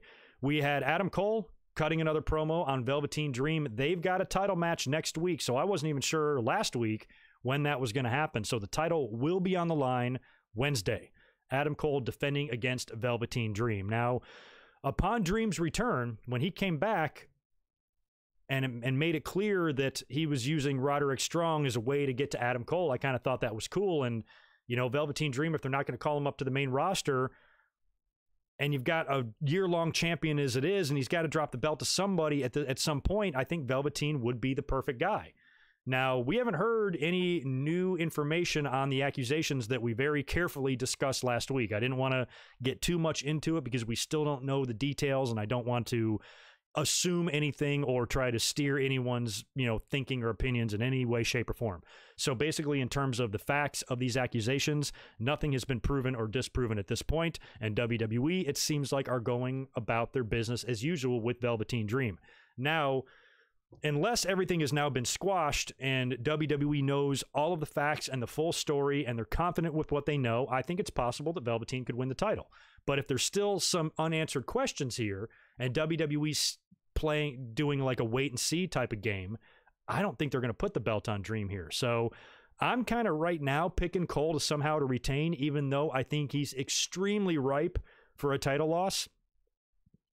I don't know. I just don't know if I would do it here. So we'll see what happens next week. I'm a huge Velveteen Dream fan, and I think he definitely should be in line to hold the title next. But, you know, given the circumstances, I just don't know. So it's going to be a good match either way. I mean, Adam Cole and Velveteen Dream, sign me the fuck up for that one. So that's going to be good. And it would be amazing to me. Well, actually, it wouldn't, because this is going to be a really good Wednesday. It's going to be a really good Wednesday, y'all, because we got 2 title matches on NXT here, and AEW's going live. So they're probably going to do some things to combat that. Should be a really interesting ratings battle. Really curious to see who comes out on top of this, considering what NXT has given to us next Wednesday. And speaking of title matches, we also have another one scheduled for next week. Charlotte taking on Io Shirai. Now, prior to that, Charlotte worked with Mia Yim on Wednesday, which is great because this was a throwback to 6 years ago when Charlotte was Mia Yim's first ever opponent in NXT when she passed through there, you know, as a rookie or whatever. So now she's back all these years later, and Charlotte's champion now, and they're hooking back up. I liked that. I wasn't expecting Mia Yim to win here, but I was expecting Mia Yim to put up a big fight, and she did. Really good match, but in the end, Charlotte was just too strong, too much, tapped Mia Yim out with figure 8. And after the match, that's when Io Shirai came down to the ring. She got on the mic and she said, "Next week, you're mine." So that's it. We get Charlotte and Io Shirai, which I've been really looking forward to. I don't even know the takeover schedule. I don't even know what's going on with that. If they've got one planned for June or whatever. I kind of thought Cole and Dream and Charlotte and Io would be saved for that, but they're doing it next week on TV, and I think that's awesome. So that's stacked right there. Just those 2 matches alone. I know a lot of people aren't the biggest Charlotte fans, but that is sexy right there. Adam Cole and Dream and Io Shirai and Charlotte. There's nothing AEW can do in the ring-wise that's going to be better than that. So it's going to be interesting to see, you know, what AEW does to combat with those 2 huge title matches. And honestly, I don't see, maybe they're slightly on the predictable side, maybe not. Right now, I'm predicting both to retain. I don't think, just with the circumstances and everything, I think maybe Cole will hold on to the belt. But if Dream wins, that means WWE feels supremely confident in whatever's going on with him, and it's obviously probably there's no truth to it, and they're moving on with him as champ, which is great, which would be great for him. But I still, my gut tells me that Charlotte and Adam Cole will both retain their titles, but either way, they're going to be great matches. I am ready for them. You know who I'm starting to like? Dexter Lumis. Never thought I would like somebody like Dexter Lumis. I only kind of been lukewarm to him since he's been on TV. He has that annoying haircut that every man has, and I know somebody with no hair complaining about someone's haircut is dripping with irony. I know that. But fuck it, it's my show. So I always was annoyed. And he's got that porn mustache too. But that haircut, you know what I'm talking about. Every single guy in the universe has that haircut. It's shaved on the sides and it's combed on top, and they all have it. So I'm always like, God, can't that guy get a different haircut? But it kind of suits him. And I like the fact that he's so emotionless. He's almost, just robotic, and he's got that blank stare on his face. And he seems a little bit scary. He seems a little bit like a serial killer. Like if you are going to bed one night and you're shutting all the lights off in your house and you're closing your blinds, and as you're closing your blinds, you see his face on the other side of your window, on the outside of your house, you're going to be shitting your pants. So I kind of like his look, and the fact that he's so, he wrestles in those corduroy or beige fucking jeans, and he's just got this really basic, bland, I just kind of got out of a mental institution kind of look to him, and I'm kind of into it so far. He beat the shit out of Shane Thorne and squashed him. He's kind of got this cool side slam into a triangle choke type of thing, choked out poor Shane, and then after the match held him in his lap and kind of rubbed his head while he just stared into the distance. So far, I'm liking it. And he's done some creepy shit before too on TV. We've seen him lurking in the shadows. He just showed up last week in the tag team match to replace Keith Lee, and the ref let him compete. So, he's kind of an enigma still, but I'm liking actually it. I just didn't think he just wasn't somebody first impression type of guy that I wasn't going to have much of an interest in. Kind of like the Forgotten Sons or somebody that I'm going to talk about later. Nothing against them. They just don't do anything for me. And that's the way I felt about Dexter Lumis all the way up until last week. So I'm kind of liking him. We'll see what happens to him in the future, and best of luck to him. The Drake Maverick saga continues. We talked about this last week, so I'm not going to rehash all of my opinions on this. I'm uncomfortable about it in 67 different ways that they're making this entire release a storyline with Drake Maverick. Now, don't get me wrong, he's got a shit ton of sympathy. All the things he did last week, he lost to Jake Atlas, and then he had the post-match promo where he's down in the dumps, and he's questioning himself, and he's depressed. And he seems like he's almost maybe on the verge of snapping. So this week he's back because the tournament is a round robin. So you've got, you can afford some losses here. So he's got to bounce back hard. And I kind of thought he would just lose here again, and they would just, job him out, and he'd be gone and exited from the tournament and be done. But Tony Nese, a guy who was a former cruiserweight champion, gave him a pretty good match, beat the shit out of him mostly throughout the match, talked shit to him when he was beating him down, while Drake Maverick is weeping in pain, while Nese is talking trash to him, kicking his ass. And in the end, Drake is able to counter something. He gets Tony Nese into a top rope bulldog, hits him with it, pins him. Drake Maverick wins, celebrates like crazy.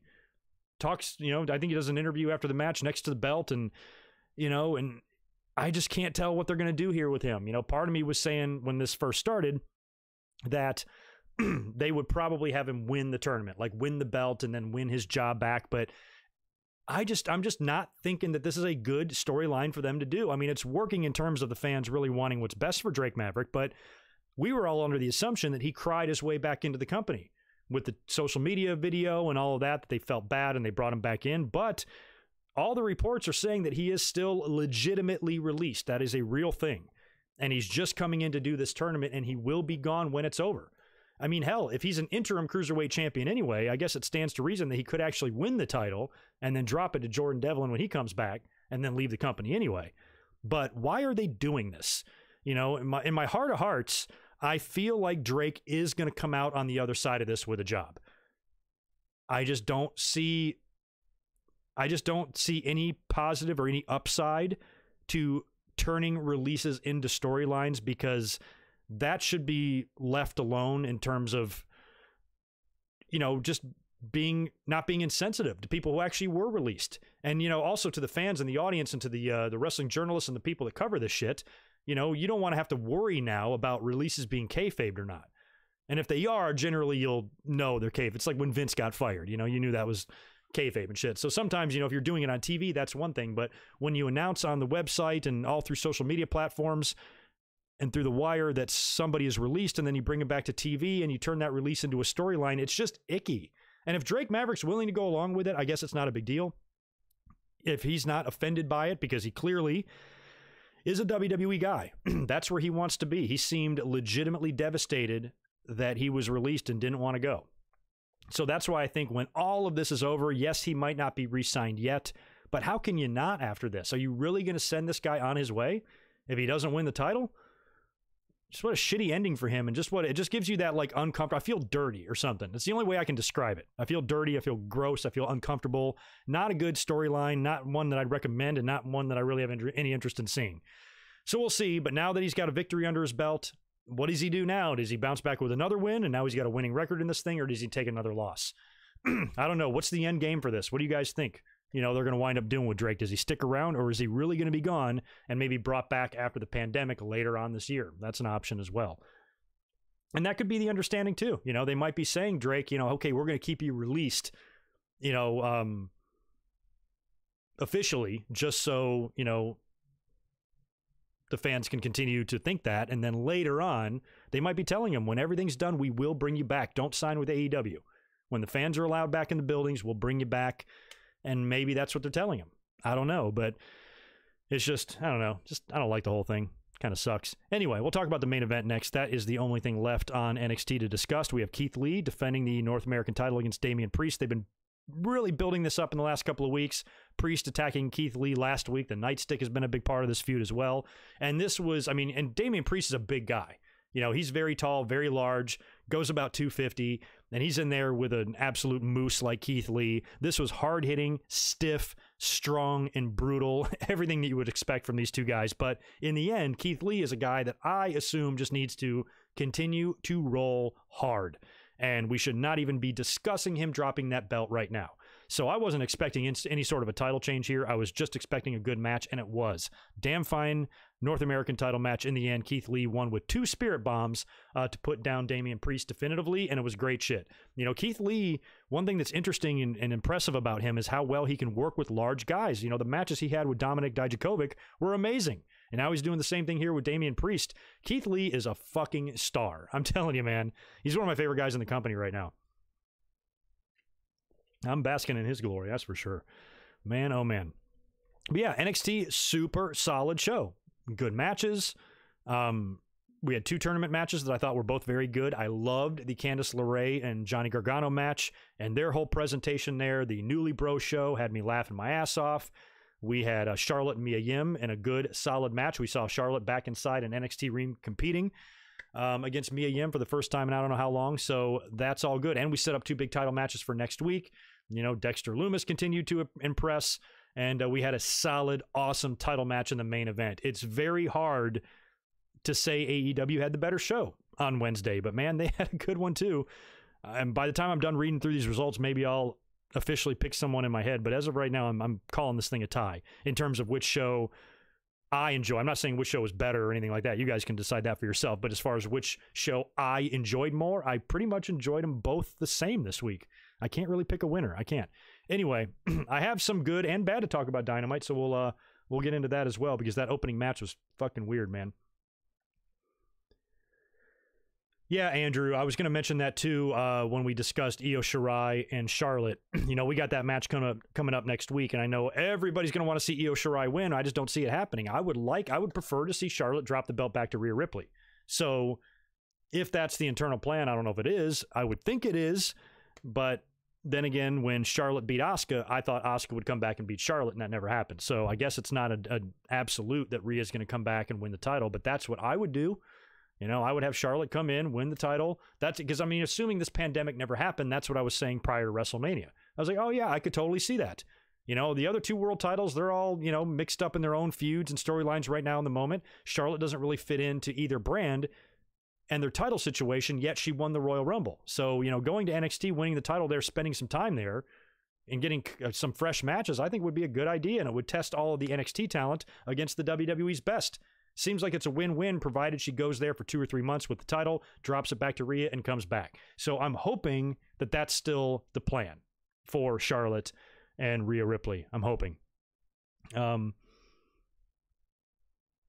Yeah, Zane, that's interesting too. It's kind of similar. WWE, you're saying, thank you for the $5, by the way. WWE can use that Matt Hardy situation where Hardy was released, but the fans voiced their displeasure only for him to return. I feel like the Hardy situation was a little bit more similar to the Daniel Bryan situation when he got let go and the fans were like, that's bullshit. And they brought him back. I don't think the fans are necessarily the ones that are going to bring Drake Maverick back. I think it's going to be Drake. You know, Drake was the one that was fucking crying like a blubbering idiot on social media, and I think WWE like brought him back in. And now when he's got the support of the fans as well, because none of us want to see Drake leave. You know, that guy has value. Drake really does. He can be, whether he's in the ring or personality or something, you know, he's somebody that I'd want in my wrestling company just for a personality. So he's got jobs places, but yet he was so devastated about it that I think that might get him back, combined with the fan support as well. Probably a combination of the two, if I had to guess. Anyway, let's move on to AEW now, as I'm doing a number on my Dasani water here. The show opened up with Cody Rhodes and Darby Allin. This is a TNT TNT Championship Tournament semifinal match. So the winner of this is going to face the winner of Lance Archer and Dustin Rhodes later on. Now, I had predicted this match to be something different, and I kind of wish it would have been. Last week when it was, or the week before, whenever they had the Darby Allin-Sammy Guevara tournament match, I thought Sammy Guevara, since he's already lost a couple of times to Darby, and since Darby's already wrestled Cody a couple of times, that you should throw Sammy a bone here and have the Inner Circle get involved and have Sammy Guevara pull off an upset bullshit victory over Darby Allin and face Cody in the semifinals. That way you've got a babyface versus heel type of scenario. And, you know, Cody can continue to do his babyface thing on his track to the finals. But they didn't. They had Darby Allin win. And, of course, I was like, well, okay, that's fine. It's not like I don't like Darby. I think Darby's awesome. And him and Cody, I'm sure, will have a good match. But like I said, they've already wrestled. They had the time limit draw at Fyter Fest or whatever it was.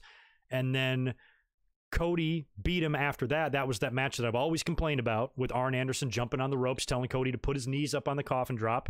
And I always thought that was so silly, because Cody's a veteran and he shouldn't need Arn to tell him how to do that. If he knows his opponent and he has his opponent's move scouted, he knows when the coffin drop is coming. He's got this, man. So I always thought that was kind of dumb. Didn't think it fit. But Cody and Darby, it felt like their issue was squashed because their time limit draw was great. And it was a great outing for Darby. And it really showed, you know, his guts and his heart. You know, and then Cody, you know, picked him up and even showed him respect after. And then they had the rematch and Cody won that clean. So I didn't see any reason to do it again. You know what I mean? So this match was good. Wasn't as good as their other encounters, but it had some interesting things in it. One of those was that Brandy got taken out in the match. She got nailed by accident. She went down like a ton of bricks. And I remember watching this on Wednesday. I was like, Cody does not seem as concerned as he should be for his wife. Like, she went down hard, and he almost like, he kind of like looked at her and seemed a little bit concerned, but you think of wrestling, you think of when this stuff like this has happened before on wrestling, you know, in storylines and matches, you know, what does the wrestler always do? Drop everything that they're doing, no matter what's going on, and immediately attend to their wife. You know, Cody is kind of like, what a babyface Cody is. He's like, she's all right. And then I think somebody came out to check on her and he went back, you know, into the ring. So he did not freak out as bad as I thought about his wife taking a horrible bump on the side of on the outside of the ring, which I thought was funny, but also a little weird. And also something I didn't like, horrible finish, you know, and the match was good. And it's a shame that it got fucked up with a bad finish like this. I don't know what they were thinking. So Cody was basically on the mat. Darby Allin goes up for the coffin drop. He hits it on Cody, but then kind of Cody rolls through and just gets this really weird pinning sequence on him. And Darby Allin's shoulders weren't even on the mat. And what made this worse is just trying to, you know, you guys saw it, right? So you do the coffin drop, and the way he landed on Cody, what I could see happening and what I thought he should have done is just hooked him like in a crucifix, you know, and pinned him down. That would work, but Cody just laid there. Darby essentially pinned himself. Cody didn't hook him. Cody didn't hold him down. Cody didn't do shit. Darby just landed the coffin drop and got pinned.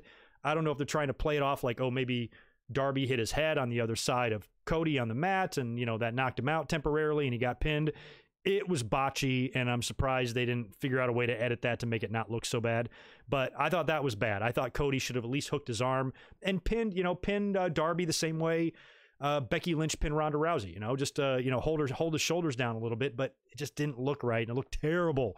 And it was just a really bummer finish to a match that I think could have been better, and I also think should have been Cody versus Sammy Guevara. And then Cody could have just beat him clean without a janky finish like that, and all would have been right with the world. And Darby can still continue his thing with Sammy if he wants, in the inner circle. And, they didn't have to do this match a third time. And I think they shouldn't have. But still, good match. I like that Cody and the rest of the Elite and AEW like Darby Allin. I liked some of the vignettes that they show for him on TV, kind of illustrating what kind of a dark, weird character he is. I like some of the comparisons to Sting, calling Darby Allin the AEW version of Sting. I like that. I mean, I hope Darby can build a legacy like Sting did in WCW in AEW. Hopefully, because Darby, we've heard about him. He's got a lot of other outside interests. He's got a lot of other things that he does. I'm not sure if he's a guy that is necessarily married to the wrestling business. And given his style, it's not like he's going to be in the ring for 30 years either. So I don't know if he even has the legs to create a legacy for himself like Sting. I mean, he's about half Sting's size as well, you got to remember. But that shouldn't matter. Guys like Jeff Hardy and shit like that have made it to the world title. So there's no reason why Darby Allin can't. But, just looking back on this match, I would have done it differently, and I would have done Cody and Sammy. Anyway, that's my 2 cents on that. Also looks like they're starting to push or prepare something for Scorpio Sky. 2 weeks in a row now, we've got little vignettes talking about his career, talking about his life, kind of similar to what they're doing with Jeff Hardy on SmackDown a little bit. And to me, the fact that it's focused so primarily on him and not necessarily the other members of SCU makes me think that Scorpio is in line for something. So we'll see where that goes in the future. But I like those little personality profiles on the guys. That's what they need to do. There's a whole bunch of wrestlers here that a lot of the mainstream wrestling fans have never seen before up until just a few months ago. So you got to establish these guys. I like it.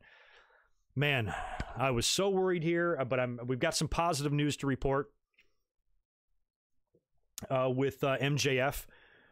Oh, man, I let out a sigh of relief because we've all been so worried, keeping ourselves up at night about his hangnail. Very devastating injury that he suffered with his nail just hanging right off of his finger, and he provided us an update on AEW Dynamite. And I'm happy to report that his nail is fully healed. Not only is it healed, it's over-healed. So he super healed his fingernail, and he's ready to return to action. So that's good news. Unfortunately, he just caught another bad break, and this poor guy just has the worst luck. So as he's preparing himself to get back on TV, he needs to shave so he can get camera ready. And he nicks his neck with a razor blade as he's shaving, which I don't know how many months that's going to put him out. He revealed a pretty severe neck injury with a neck brace wrapped around his neck to help protect the wound. And I'm guessing that's going to keep him out for a couple of weeks or even a few months because as somebody like me who shaves all over the place, I know what that's like. And when that happens, it's no fun. So thoughts and prayers go out to MJF and his entire family who are dealing through this horrible situation, especially when it's like back to back like that. It's like getting hit with a hurricane and an earthquake. First you get a hangnail, as if that's not hard enough, and the weeks and weeks of rehab. You finally get on the other side of that, and then you nick your neck shaving. Some people just don't deserve the bad luck that they get. So let me know if you guys have a link, if MJF starts a GoFundMe or anything like that to help him pay for his time on the shelf or any future surgeries he might have to have for his neck. I would love to donate to that cause because he's a good guy, and he certainly doesn't deserve these horrific injuries. Best of luck, MJF. I think about you every day, man. All right, Wardlow also won a squash match. I'm liking Wardlow. He was super impressive in that cage match debut with Cody. Haven't seen him really very much, but now they've got him back on TV here, beating the shit out of some guys. And so far, so good with Wardlow. I'm liking his monster status, and he's a lot more impressive in the ring than I expected him to be. I kind of thought, you guys remember, I assumed he was going to suck, but he doesn't suck. He's awesome. So go Wardlow. Bubbly Bunch. Man, Bubbly Bunch was great this week. So last week we had the Bubbly Bunch with the flim flams and shit. This was my favorite one of all of them. I guess Chris Jericho called it the Manitoba Melee or something like that. So it was basically just like a compilation match on the phone. A lot of like using your phone videos and shit. So they would, you'd have somebody throw a punch, and then you'd cut to the next guy taking the punch, and then somebody else would kick, and then somebody else would take the kick, and it would go on and on. And first, it just started out with members of the Inner Circle, but then you saw all sorts of other people get involved in this as well, like other cameos from wrestlers, like Jungle Boy. You had Vicky Guerrero in there. I saw Chris Jericho's dad doing this. And you had random-ass celebrities. Lou Ferrigno, Jay and Silent Bob, maybe some other people as well, but basically it was a mixture of Inner Circle guys, AEW main roster guys, and celebrities and personalities all taking part in this Manitoba Melee, and it was edited brilliantly. And I would love us to do that with like YouTubers. We should put that together, something similar, and send that into AEW. I think that would be fun. Somebody needs to organize that shit.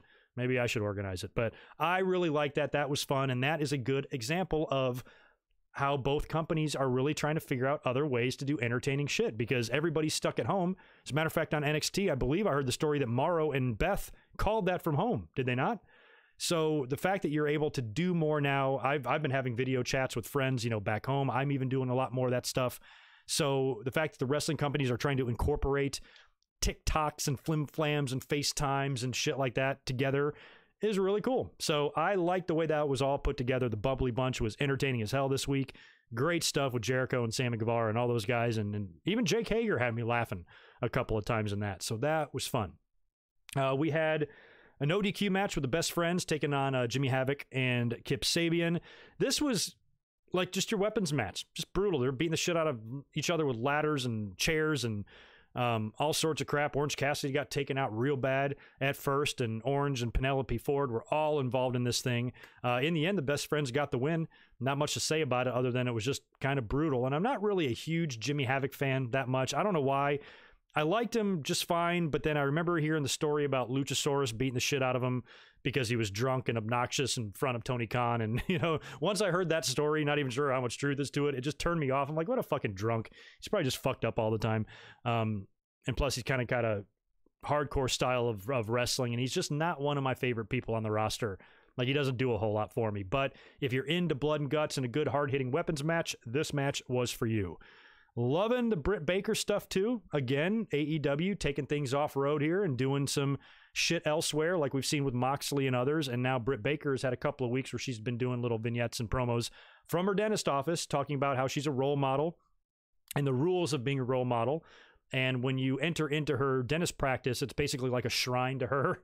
She's got pictures of herself everywhere, and there's like TVs playing matches of hers and all that shit. So very narcissistic and very funny stuff from Britt Baker. I really like how kind of arrogant and snotty and she's coming off and all of that. And, you know, poking fun at Tony Schiavone. She did that too. She had a diagram up pointing at his gut and, you know, fat shaming him and shit like that. So she's being just a bitch about everything. And I put on Twitter earlier today, I said, I think it's going to be fun in 20 years when Tony Schiavone inducts Britt Baker into the AEW Hall of Fame. Like, if AEW survives all this time and Britt Baker doesn't go off to WWE or whatever, I can see like just their beginning feud here. You know, we might look back at this as one of the most entertaining times in wrestling in terms of like Britt Baker's career and really what got it taken off. The fact that she used Tony Schiavone as a punching bag in those early days to get her over as just a huge mega twat from hell.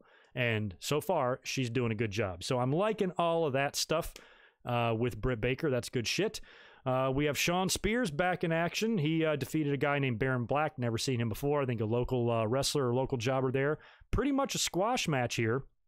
Now, Tully hasn't been with Spears lately, I think because of the pandemic. Not sure if he'll be back. There was talk about Spears looking for a partner. He seems a little bit more deranged here in this match. He wound up winning with a sharpshooter and this extremely blank stare on his face, just staring straight into the distance, not doing anything with the sharpshooter. Even after he wins the match, he won't let it go. So not sure what they're trying to do here with him, but Spears is another guy that I don't dislike at all. I thought he got a raw deal in WWE, and I was happy to see him come in and kind of be reborn in AEW. But at the same time, he just doesn't do a ton for me. So I kind of like the idea of him eventually forming a tag team with someone. So I hope they still go in that direction.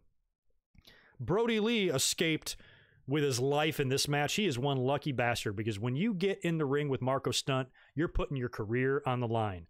And Brody is lucky to be alive, but he barely squeaked by a victory on the much more experienced, much stronger, and just better all-around wrestler in Marco Stunt. So I don't know how Brody Lee pulled off this upset, but he did. Congrats to him, and hopefully Marco can now bounce back from this really, really embarrassing loss against Brody Lee. We also had a Jon Moxley promo. He was outside of some wall. I don't know if he was at the border or wherever the fuck he was. But basically, you know, said he'll be back next week and told us to call her grandma. So I will. he'll be back next week, I guess, probably in the ring, cutting a promo or setting up a match with someone on Dynamite on Wednesday. So that's kind of cool. And finally, in the main event, we've got Lance Archer versus Dustin Rhodes. Now, much like the main event in NXT, there was only one way this could go. Nothing against Damien Priest, nothing against Dustin. But they're not beating Archer and Keith Lee. Ain't happening. And plus, you know, Archer, when he came in with Jake Roberts, they've been targeting Cody the whole time. So it would make sense that he would murder, you know, Big Brother on his way to face Cody. And that's exactly what happened here. Now, Dustin put up a good fight, really good fight. But I said this last week too. I said Archer has to win hard. He has to win definitively. It doesn't have to be a squash, but he's got to beat him without any, you know, bullshit. And that's pretty much what happened here. Dustin got busted open way early, I believe with maybe a chair shot or something. So he's bleeding super early. QT Marshall and Cody would come out there with a towel threatening to throw it in, but he doesn't want that. And he fights. He fights hard. You know, he's able to, you know, back down Archer a little bit, but in the end, Archer is just way too strong, and Dustin falls short to him in the end, even though he wouldn't give up. So that sets up Lance Archer and Cody Rhodes in the final, which is pretty much who we thought all along. I mean, a lot of people had thought that Darby Allin could be a good candidate to win the tournament, and I agreed as well. But when you saw the brackets and the way the brackets were set up, I'm like, how can you not do Cody and Archer? And that's what they did. So what do y'all think? Is Archer going to win the title because he's on the scene now as a big bad heel, or is Cody going to finally get some gold in the company? I think it can kind of go either way here. I don't think Jake's going to be coming back yet. But do you want to beat Archer already? But can Cody avoid another loss? I don't know. I don't know what the right answer is here. I guess I'd be fine either way. I mean, I don't have any dog in this fight. I like Lance Archer, but he's never been like one of my favorite guys. So if he loses, I don't give a shit. So if Archer loses, fine. And if Cody loses, fine. I'm fine at the end of the day. All right, man. We'll get down to SmackDown here in a minute once I bust out a couple of super chats. Yeah, that was all we had there for NXT and AEW, making sure I didn't miss anything. Yeah, we'll roll on into SmackDown now. We'll talk about last night a little bit, and then we'll run through the latest on the Money in the Bank card and what's coming up next Sunday. Let me do some scrolling. All right, we've got a good audience in here now, a little bit normal numbers of about 350-ish. Will y'all do me a big favor? And I haven't even mentioned this once. We've been streaming now for an hour and 27 minutes, and I haven't even told you guys to please smash that thumbs up button. Could really use the likes. I would appreciate it immensely if you would do that for me. We'll bust out the super chats, and then we will roll into last night's SmackDown. I got that one. I think I got them all. Oh, Zane, there's another one from you. Whatever happened to your pay-per-view DVD reviews? I missed those. I think I've done a couple. I've done some pay-per-view reviews recently. I haven't done a DVD review in a while. I don't think I've done a DVD review in a while, but all my previous ones are still on the channel. I've got a whole playlist there. And as a matter of fact, on Thursday, I was up here doing a watch-along from ECW in 2006. It was August 1st, 2006. It was the night CM Punk debuted in WWE. It was the ECW television show from the Hammerstein Ballroom. They had Big Show defending against Batista. A whole bunch of wacky shit took place on that 45-minute show, and I did a watch-along on Wednesday, so that's on the channel now. Please check that out. And I'll try to do some more reviews, but I think like WWE DVDs are kind of obsolete. I still have plenty I could review, but you know, now we've kind of transitioned into the 24 documentaries on the network and the 365s. And then of course, Vice has got a bunch of reviews and stuff up now, or a bunch of documentaries. So I'll be reviewing those whenever possible, but you know, to backtrack and get back into some DVD reviews, I should try. I'm trying to think of the last one I did. I know I've done Vince McMahon. I've done Eddie Guerrero. Oh God, what else? I should probably do Rise and Fall of ECW. That was a good one. I'll do some more one of these days. But the old ones are still there. And I think that is it. All right, cool. We knocked out the super chats. Let's talk about SmackDown. SmackDown last night, it was so funny. I was kind of focused on doing other things at home. And it was SmackDown for me,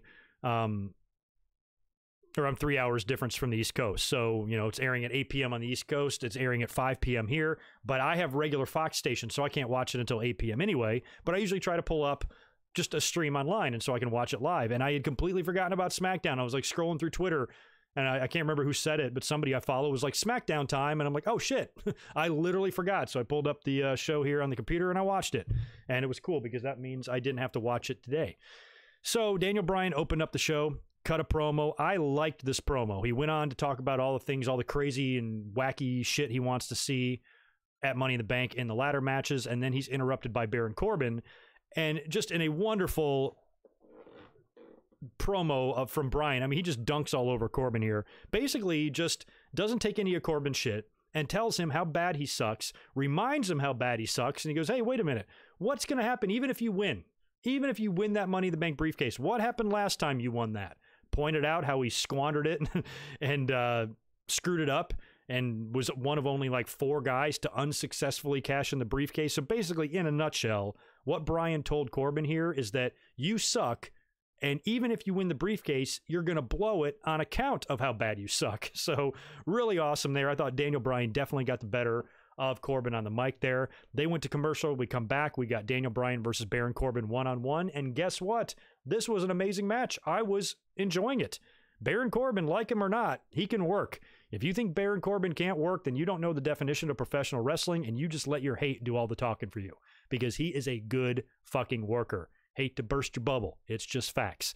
But it sucks because I felt like what was a great match was ruined by a DQ finish. What did Corbin do? Did he use a chair or something?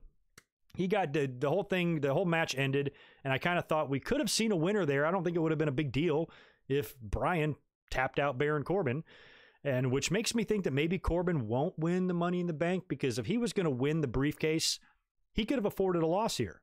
They would have just had Daniel Bryan beat him, because then he can come back and win the briefcase, and then that pretty much erases that loss. So the fact that Corbin didn't win, and then they did a DQ to protect him from being defeated, almost makes me think that he's not going to win the briefcase. So that's kind of good news. But as of right now, until Monday night, he is the only heel in the field in the Money in the Bank. So we'll see what happens there. But pretty good match, even though the finish completely sucked. The match was good between Bryan and Corbin. We had a Braun Strowman promo next. He's almost immediately interrupted, which is good. I don't want to hear Braun Strowman speak for too long. He's immediately interrupted by the Firefly Funhouse, and Bray Wyatt is on the screen reading a story called, I think, Black Sheep, where it's basically just a metaphor for Strowman's journey and his future. You know, Bray talked about where he came from and, you know, and all that shit. And basically, you know, when they're showing the advertisement for this match at Money in the Bank, it's not The Fiend against Braun Strowman. It's Bray Wyatt. So, you know, whoever the person was that said it earlier on about, are they doing this to potentially protect The Fiend? Yes, I think they are, because I don't think that this should be a one-off. I know Roman pulling out of WrestleMania threw a monkey wrench into everything. They put the belt on Strowman last minute, and it assumed, and it appeared on the surface to all of us, that he's probably doing that just to then pass it off to Bray Wyatt, who will then pass it back to Roman Reigns when he comes back. But Roman, we don't know. There's even been some stories that Roman might have some heat in the company, which I just think is absurd. If anybody's given this man a hard time for not wanting to perform during a pandemic when he's had 2 bouts of leukemia and his wife is pregnant with twins, you can go fuck yourself if you got a problem with him. So there's been rumors that he's got some heat. I just really have a hard time believing that, because the fans can't have it both ways. They can't say on one hand that Vince McMahon and WWE suck Roman Reigns' dick and they'll do anything in the world for Roman. It's all about Roman and all their eggs are in the Roman basket and the Roman agenda and all that stupid, mindless, brainless bullshit you hear online all the time. But now all of a sudden, Roman Reigns has got heat. They're mad at him. They're not mentioning his name. They're going to bury him. I didn't think that was possible according to your narrative. Apparently this guy was unburyable according to you guys. So I just really have a hard time believing that WWE would be that way. I know they're petty, and I know they can be absolute monumental douchebags about certain situations, but Roman is a guy that I think that they would cut some slack to. You know, I mean, I'd be disappointed if it was me and I've had 2 bouts of leukemia, you know, and I've battled through and I've got a compromised immune system, and I say, hey, look, I don't feel comfortable coming to work because, you know, I don't want to die, and I got heat for that. I swear to Jesus, I would quit. If I found that out, I'm like, you know what? Fuck you guys. You know, I am a human being. I have the right to live, you assholes. So you're now mad at me, and you're going to spitefully leave my name out of advertisements and leave my name out of TV shows and do everything you can to pretend I don't exist.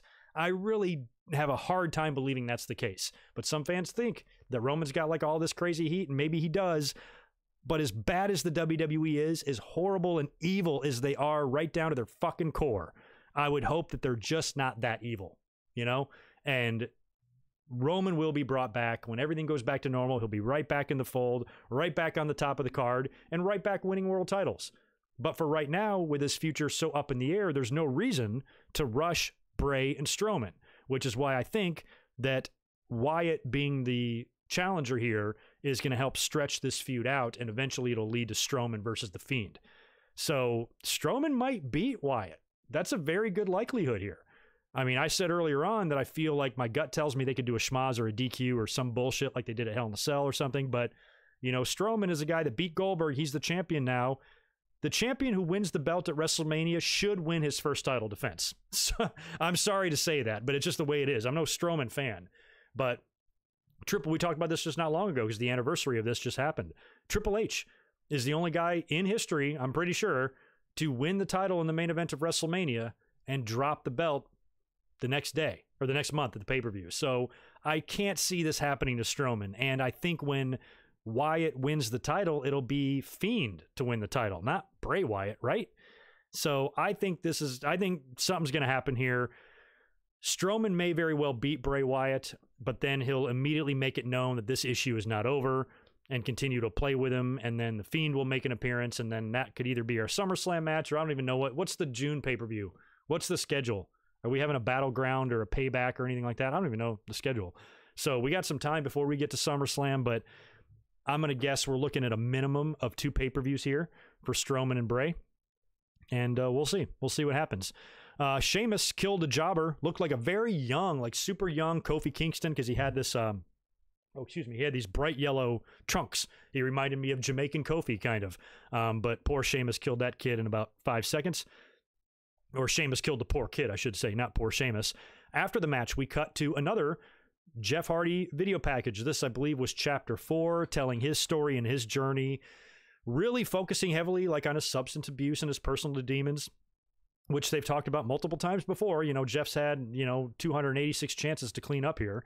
So this time it really feels like it's sticking. WWE wants to make use of him and get some value out of him before he retires. He's been saying that in the little packages as well, that he doesn't want to squander away his last chance. This is his last chance to get a couple of years out of his career, and he wants to do it right. He seems genuine, and I want to take him at his word, but part of me has a really hard time ever trusting Jeff Hardy just based on, his history and his track record, but we'll see. And it's clear that they're setting him up to face Sheamus first, because last week, Sheamus is out there flapping his gums about Jeff, and he stayed out there after his win to, I guess, watch the promo package. And then when we came back from that, he's in Michael Cole's face again, saying, I'll be here next week, because after the Jeff Hardy segment, they said that he's returning next week. So Jeff Hardy will be back on SmackDown. Sheamus then tells Michael Cole that he'll be here too. So Sheamus and Hardy are set for a clash next week. Don't know if that's going to be a match or maybe just an in-ring promo that breaks down and leads to a match the next night, or leads to a match that night. I don't know, but it looks like we're getting Sheamus and Hardy first, and they could have time to throw that together for Money in the Bank. Wouldn't be surprised. Next Friday would be the go-home show, so they could add. That's probably what they're going to do. Actually, now that I think of it, when I think out loud, Sheamus and Hardy being on the same show next week will probably lead to a Money in the Bank match. That seems like a given. So Sheamus just got back too, and Sheamus is being put over pretty strong here, but based on what we've seen on TV, I feel like Hardy is really in line for a push here. So I think he'll beat Sheamus whenever that match goes down. We had Mandy Rose taking on Carmella. This was a women's Money in the Bank qualifying match, and Mandy and Otis, the happy couple, both had qualifying matches on this show. Otis would be taking on Dolph Ziggler in the main event, which we'll talk about in a minute. And this match was awesome because of Sonya Deville. Greg is a fan of Sonya Deville. She is doing so good, and she's been impressing the shit out of me. And I said this last week, whatever the week was where she was out in the ring cutting the promo, and I was immediately cringy, and I'm like, oh God, this is going to fucking suck so bad. And it turned out to be an amazing segment. And she continues to roll here. And this was great. During the Mandy and Carmella match, she comes out to the stage on the mic, talking shit to Mandy, causing a huge distraction, which allows Carmella to beat her. And then after the match, after Carmella wins, Sonya hits the ring, starts attacking Mandy, beats the shit out of her, throws her into the steel steps. The trainers have to come out there and break it up, and then she's screaming, as she's going back up on the aisleway and screaming at Mandy Rose, showing a lot of emotion. And Sonya Deville is just not only impressed, but surprised the hell out of me. Didn't think she had that in her. I mean, she's a legit fighter and stuff. I just never, even though she had that about her character, it just feels like WWE doesn't develop any of these women, and I thought she was going to be her growth would just be stunted and could probably only go so far. I didn't think Sonya would ever go any further on a card than like a Ruby Riott. That's kind of what I just had in mind for her. And WWE, I'm telling you, they better do right by her, because they, I think, are in desperate need of some big time stars, some potential future WrestleMania main eventers. Not that, Sonya is that, but maybe she could be. And to me, based on what Sonya has shown us so far in her promo work, what she can do in the ring, her personality, and us getting to know her, I feel like she's doing everything right, and the only thing that can derail her at this point is WWE's just shitty booking. So they really need to do right by her, and if they do, I think she has a legitimate chance to be as big as somebody like a Becky Lynch. So that's what I'm hoping here. Sonya Deville is doing a great job of being sinister. She's doing a great job of being evil. And the good thing about Sonya is that in her mind, she thinks she's the babyface, and she's conniving, and she's willing to go to desperate and drastic lengths to accomplish these goals, even if it means manipulation. And you can tell that Sonya and Dolph have got this big, elaborate master plan to fucking destroy these two. And that's in turn going to hopefully have Dolph swoop in and confront and comfort Mandy after she's being destroyed by Sonya. So it feels like these two have got this elaborate plan to get Dolph back with Mandy, and they're going to trash a couple of lives in the process. And it's just very evil, and I like it. So I'm liking everything I see out of Sonya so far, and I just laugh that this, to me, is the best overall storyline in the company, and has been for a while. The whole thing, I thought, started as a joke. I thought it was going to be like Mark Henry and Mae Young, or Mark Henry and Chyna, or Eddie Guerrero taking Chyna to the prom. I thought it was going to be tongue-in-cheek in that way. And this has taken so many different turns that now it's like a storyline that most fans are actually invested in. Yeah, we laugh at it at times, but it's not a total joke anymore. Now there's some realism coming in here. Now you have a friendship being broken up. You're starting to see what kind of a person Sonya Deville is, getting to know Mandy a little bit better, and know that she's just not blonde hair and blue eyes and big snavitzes and all that stuff. And Otis continues just to roll and continues just to get over and more over and more over. So I'm liking everything out of these guys, and I'm glad that Carmella won the match here, because Mandy didn't need to be in this, in the Money in the Bank match. There's so much going on already with her. She's involved in enough. She doesn't really need to be in that. So I think having Carmella win was the right thing to do. And plus, Carmella deserves it. Have you guys been seeing the impressions that she's been doing online of like Nikki Bella and Stephanie and Becky Lynch? And she's done some good ones. She's really fucking good. So I'm glad Carmella won. Good for her. She's now in the Money in the Bank. Here's a match that I didn't care for too much, only because the Forgotten Sons don't do shit for me, and it was another predictable match. I knew they were going to beat the New Day here. I just fucking knew it. So based on what we saw, last week, the Forgotten Sons crashed the big party and kicked everybody's ass, and that was boring and stupid. And now they got to face the New Day here, but they've got an advantage because they have Jackson Riker on the outside of the ring. New Day is only a two-man team right now with Xavier Woods on the shelf, so Jackson Riker interferes, throws Biggie into the ring post, and that allows the Forgotten Sons to hit their finisher on Kofi and pin him, and they pin the tag team champions. So instead of, just slowly building teams up, they got to just immediately put them in there and have them beat the champions, and then they're automatically established. Miz and Morrison were on commentary for this thing, by the way, being pretty entertaining, and the Forgotten Sons had a big victory, strong victory, and they're establishing themselves and everything, but I'm just still have no emotional investment towards them whatsoever. And apparently now there is a Money in the Bank title match announced, Fatal 4-Way, I believe, for the tag titles. New Day, Miz Morrison, Forgotten Sons, and Lucha Party, I think, is going to be the match there, and that's official for Money in the Bank. I don't know. I'm not putting the belts on Forgotten Sons right away. Can we not do this, WWE? Can you not do everything so goddamn fast? There's just no reason, but part of me thinks they could win it. But if I had my pick, I'd put the belts back on Miz and Morrison. I don't think they should have lost them to begin with.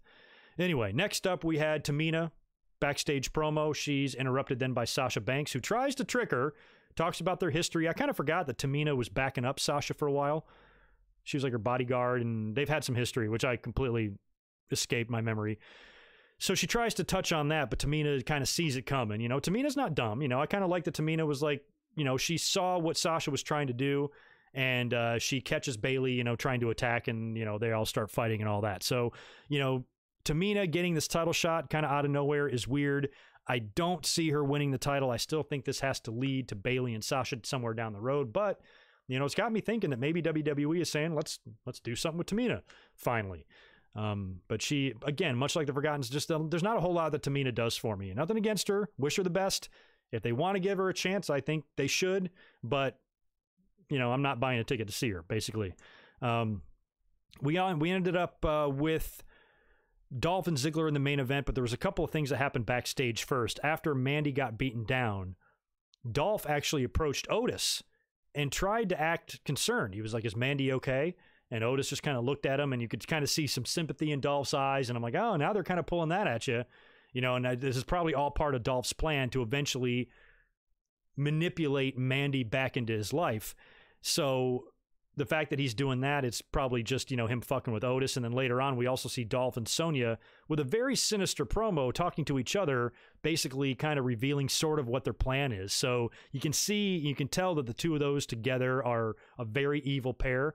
And they are, you know, aligning to destroy two people's lives. And that's kind of interesting that they're that evil about it. But anyway, Otis and Dolph are your main event here. And Otis beats Dolph Ziggler clean, beats him with the Caterpillar. Does the Caterpillar, lands on him, and pins him 1, 2, 3, just like that. Otis is in the Money in the Bank. So that kind of surprised me. I thought we'd have all sorts of interference here, but we really didn't.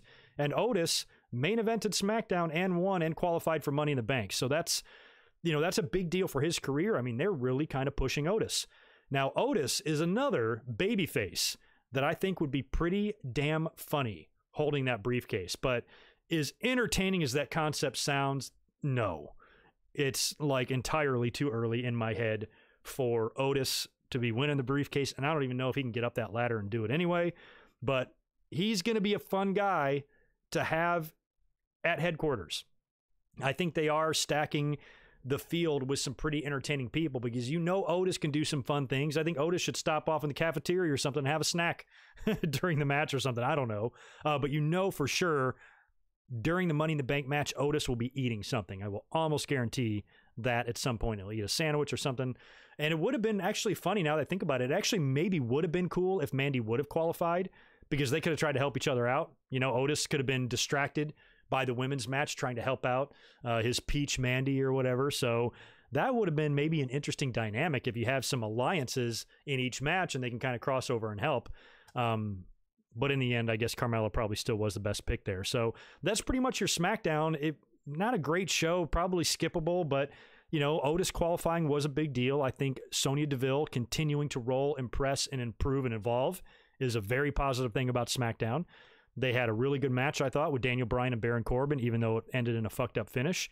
And overall, you know, WWE, they seem to be, you know, finding their groove a little bit with the no audience thing, but still, like I've been saying, it's just really hard to kind of get behind these matches and sometimes when it's just so dead silent. So, anywho, what we've got here for Money in the Bank hasn't really changed from last week, except for the addition of that Fatal 4-Way Tag Team match I mentioned earlier on. Otherwise, we have Bray Wyatt taking on Braun Strowman, Drew McIntyre taking on Seth Rollins, Tamina versus Bayley, the men's Money in the Bank match, and the women's Money in the Bank match. And so far, who are we missing on the women's side? We got Nia Jax, Shayna, Asuka, Dana Brooke, Lacey, and Carmella, right? So that field is set.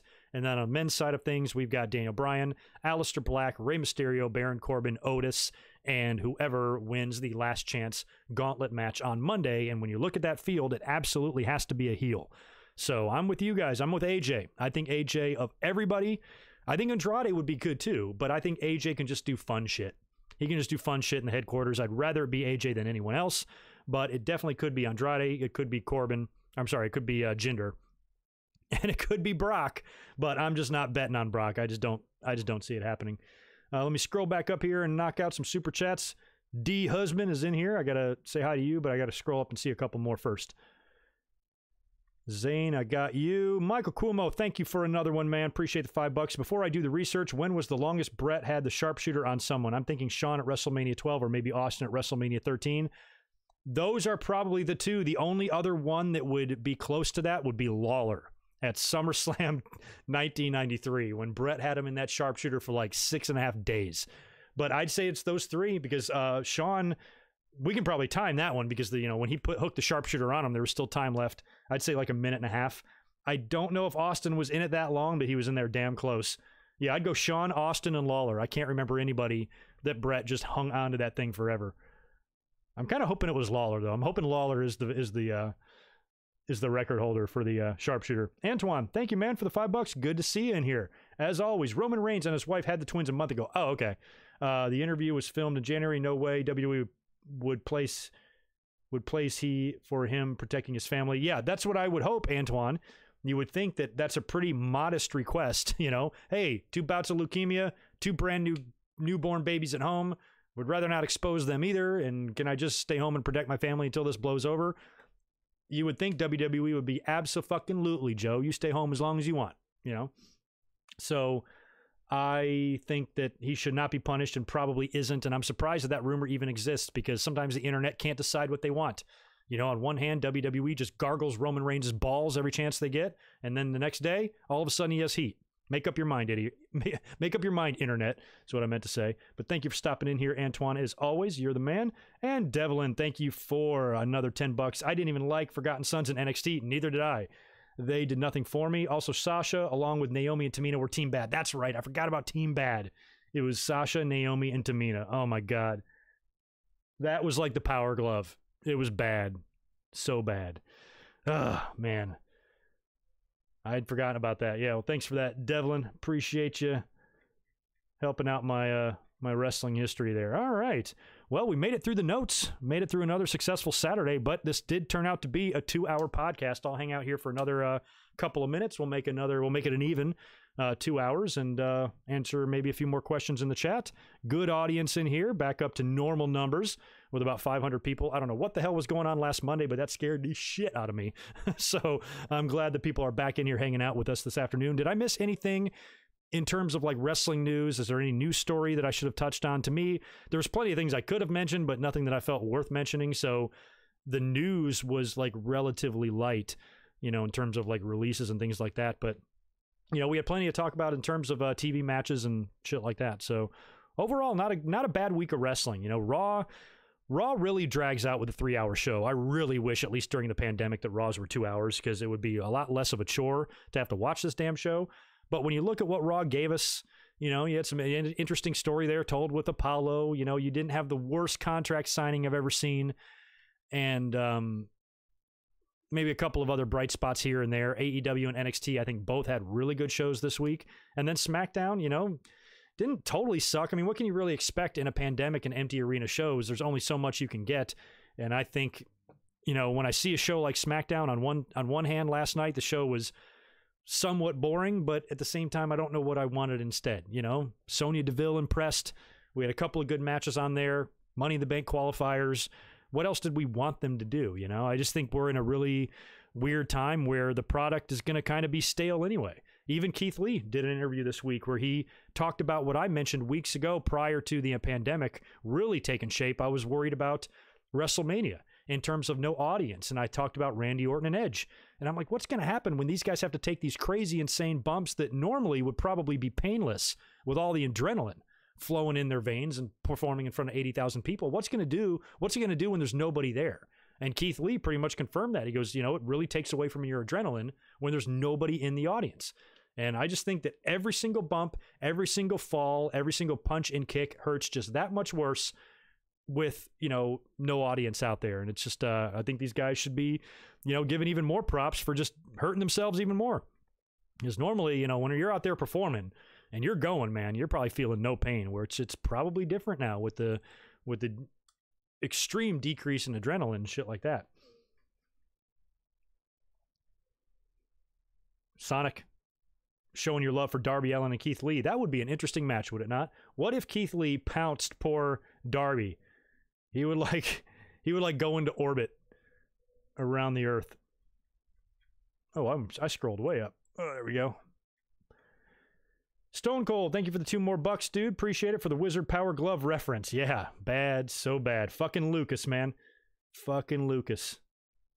There's another movie that came out around that same time, also with Fred Savage. It was Little Monsters. They filmed that where I used to live in Wilmington. North Kakalaki. Oh, yeah, so the WWE, I don't have those stories pulled up. There are a couple of lawsuits A couple of class actions. Oh, I got to talk about Vice too. A couple of class actions on WWE. But with their legal team, the first one that came out a couple of months ago, or even maybe several weeks back, has already been dismissed. So I don't know what the latest is. But yeah, WWE's doing some shady like business dealings and stuff, and that's kind of coming out. And there's a couple of firms that have filed lawsuits against them. We'll eyeball that, but I don't have the specifics of that in front of me right now, so I don't want to sound like an idiot when I try to discuss it. But also, I wanted to mention the Vice documentary. That's right. I forgot to put that in my notes. Thank you very much. We'll talk about that, and that'll be the last subject we get into, and I'm going to bounce out of here. Dr. D, David Schultz. Now, most of my audience probably doesn't even know who the fuck he is, doesn't remember him. As a child, he was literally the only wrestler in WWE that I was afraid of. I was legitimately scared of him. I can't describe it. You know, I wasn't scared of Fuji, you know, and a lot of other heels. Wasn't scared of the Iron Sheik or anything like that, but for some reason, Dr. D, David Schultz, scared me shitless. I thought he was a legitimate crazy person that would kill you.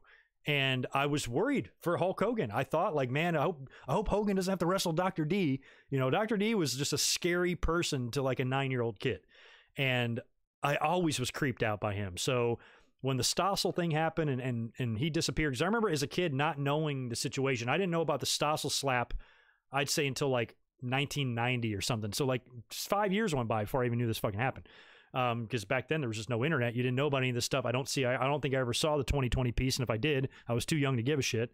So that's when all that went down. I didn't really know what happened until like years later, but he was so damn scary because he was so true. You know, he protected kayfabe, and they interviewed him.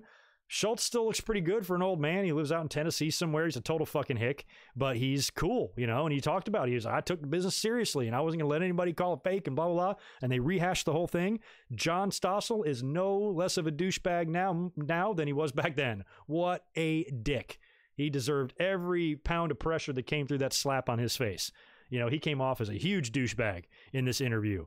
And all the shit that they kind of got into with the Eddie Mansfield and the expose and all of that was interesting. But again, it wasn't like years later was stuff that I all learned. I had watched the expose. I'd seen all that before, you know, throughout the years. But to hear them tell the story now, you know, it was just what we thought. You know, these cocky, arrogant asshole reporters, you know, calling it fake and shit. And Schultz claims that Vince sent him out there to stay in character no matter what he does. And he's like, well, my character would not allow someone like that to say that to me.